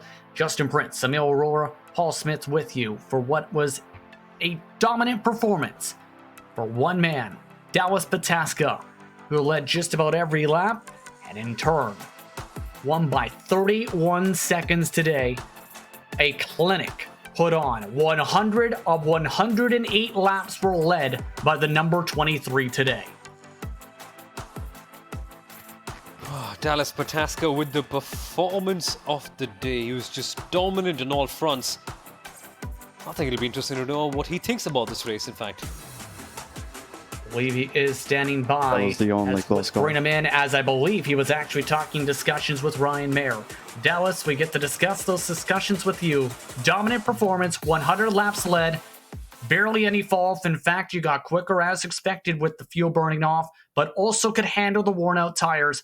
How are you feeling your second win of the season in the Major Series?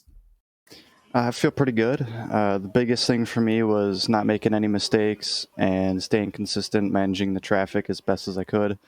The speed, I really wasn't worried about because that was just going to come down to tire management. Once you got 50 laps in or whatever, it was just who could turn and whatnot and who could brake. So It was really about getting the tires down and still being in the race at lap 20. And then after that, it was all about getting through traffic as smoothly as possible without killing the tires. And I seem to have done all right. Indeed. And what was some of the things that your competitors were just asking? Because apologies for cutting in on that conversation. What was some of the things they were discussing to you? We were just mainly talking about traffic. They were saying they were having some troubles with traffic after a while, and I totally get it. I think we were talking about one guy specifically. I won't name him or anything, but I think all three of us had a problem with him at one point. Nothing too major, but cost a significant amount of time. And so yeah, I mean, just traffic overall, just normal post race discussions. Indeed.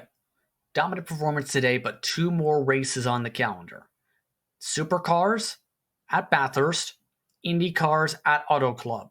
Your thoughts for the closing stages of this season? Well, first and foremost, jumping ahead, that IndyCar race will be very interesting. I've never really ran it at Auto Club, and I really don't have a lot of experience with it outside of Indy, but we'll see how it goes. Supercars, I'm looking forward to that. I always love getting into the supercars and taking it up the mountain as well as down, usually without hitting too many walls, but we'll see. It should be a lot of fun either way. Anyone you want to thank for your run today? I'd just like to thank Christian Challoner for helping me get up to speed and everything. I'd like to thank Mike and all the organizers over at Majors and Majors Garage for doing everything that they do, back end, front end, whatever it may be. And congratulations to Zhao and Ryan on the podium finish. Thank you very much for the time. Thank you. Dallas Pataska with the race win today. What did I say during the race? Having Christian Schauder as a resource can be very helpful. Yalva Verde, though, had a dominant performance today. He now joins Samil Aurora here in the broadcast booth. Samil? Wow, man, that got rather freaky towards the end. How did you sustain off the pressure that we're getting from Ryan at the back? Well, I think it was pretty much okay. He didn't force any stupid moves, so big thank you for him for that. It was just controlling pace and keep hitting your marks and ignore the physical pain. What physical pain? I mean, this must have been a long race, right? Because we've been driving for, what, 2.5 hours easily? Yeah, about 2.5. My left knee is completely blown, and dear. my left hand isn't too happy either. Oh, dearie me. That just makes this result even sweeter, I can imagine, in the end. Yeah, especially after that race to forget I had last time. Yeah. So, yeah, pretty cool. Well, that's great to hear. And well, in the championship as well, you're still leading. We've not got many rounds towards the end left. What are your thoughts heading towards the final few rounds of the championship? Are you feeling the pressure or are you more relaxed here? It depends on the time of day. Before the race, I was pretty nervous. Now I'm pretty calm. I think mindset will be pretty much the same as here. One race at a time. Don't make any stupid mistakes. Consistency, and we'll get there. And well, speaking about today's race as well, we saw you being involved towards the end by a little bit of lap traffic. Just about how frustrated were you by that? Because that could have eventually cost you that position and thankfully didn't. I was okay with sacrificing the position, to be honest. What I wasn't okay with was the prospect of a really big accident that would affect the championship. Yeah, and things could have just taken a bad turn towards the end. And finally, well, is there anyone who'd like to thank for your result here today? Any friends, family members, sponsors, as such? Yeah, as usual, the boys from Team Kinetic, John and Jake were today's spotters. Uldis did a pretty fantastic job on his return. And a massive shout out to Ray for deliveries. The cars are just amazing. Yeah, they sure look beautiful. Congratulations, Joe. Take care with the knee pain and the left hand as well. Hopefully it gets well. And all the very best for the next round as well. Thank you, buddy. Hope to talk to you next time as well. Absolutely. That, folks, was Valverde finishing in P number 2. Quite a tough race for him in the end. considering all the physical pain involved too. Yes, indeed. And the driver he was trying to hold off for a good 80 laps was Ryan Mayer. Ryan, your thoughts on how this race fared for you? This race was all about management for me. The top two were pretty fast, pretty much more quick and more consistent than I. So I wanted to draft them, go into the braking zones a little slower and try to save my tires, and I had something at the end. Yeah, what happened at the end, though? Because it seemed once you clipped that grass, the car completely went off the rails. Oh, yeah, I lost the draft a little bit, and Jove gained some draft from the lap cars, so that was it for my race. Indeed, as well. Of course, came in during the summertime. You've been an impact driver just about every single time we've seen you on the track. You've been on the podium. What's kind of the mindset like now, knowing you're fighting drivers who are fighting for the championship, but also wanting to win these races, especially with the supercars at Bathurst and the Indy cars at Auto Club next? I'm really not comfortable in Indy cars, but my main concern is to race fairly, race consistently, and race cleanly, not to impact the individual drivers' points, but I am racing for Bombshell's team points, which we should be in the lead after this race now. Yes, indeed. That was a talking point throughout the race where there was the struggles with Grizzly. So what's kind of the team morale then in turn now like after this race, especially not sure what the physical conditions were like for you guys, since Valverde apparently he had a few pain issues after this race. Oh, yeah. I got to go to work for 8 hours after this, and my wrists are killing me already. The rest of the season should be good. I don't think we have any weak points for the team. I want to welcome Darwin back. He was the driver that I was originally substituting for in Bombshell. Didn't know there was a substitution deal with that regard, but either way, who would you like to thank for another podium? Kurt Crum for providing some good setup work during the week, and Darwin for inviting me to substitute for him at the beginning of this little stint here in Majors. Congratulations on the run today. Thank you. Ryan Mayer coming home in P3 today. I'd like to thank him, Yel Valverde, and Dallas Pataska for taking the time to speak with us during post-race coverage today. That leaves just 2 races left on the calendar, Samil. As talked about, Bathurst and Auto Club, Supercars and Indy cars. Your thoughts on the next race on the calendar, the Bathurst 500? It is a wild one. Bathurst is a circuit that takes no prisoners. Of course, we know in the middle sector, when you climb uphill and get down, the track can really bite you and punish you. And that's the thing with the major series. That is why I love this so much. You've got so much of diversity. You're never in your comfort zone. You're never stuck up in a bubble of your own. You're always challenged. You're always asked to do more. What if you're paying for the whole service, you might as well use all of it. And that's why I love this championship so much. For all the drivers coming up here, there's only one oval race left and there's one road course one. So I'll get it down to the business end, Justin. I can't wait to see how it finishes off towards the end. I'm buzzing for that. With that, it's time to say goodbye. Thank you very much for tuning in for tonight's coverage of the Major Series European Pro Split, Racepot TV and the iRacing Esports Network. For our director, Paul Smith, for my co-announcer, Samil Aurora, I'm Justin Prince. So long, enjoy the rest of your evening. Congratulations to Dallas Pataska on his dominant performance today here at the virtual Watkins Glen International.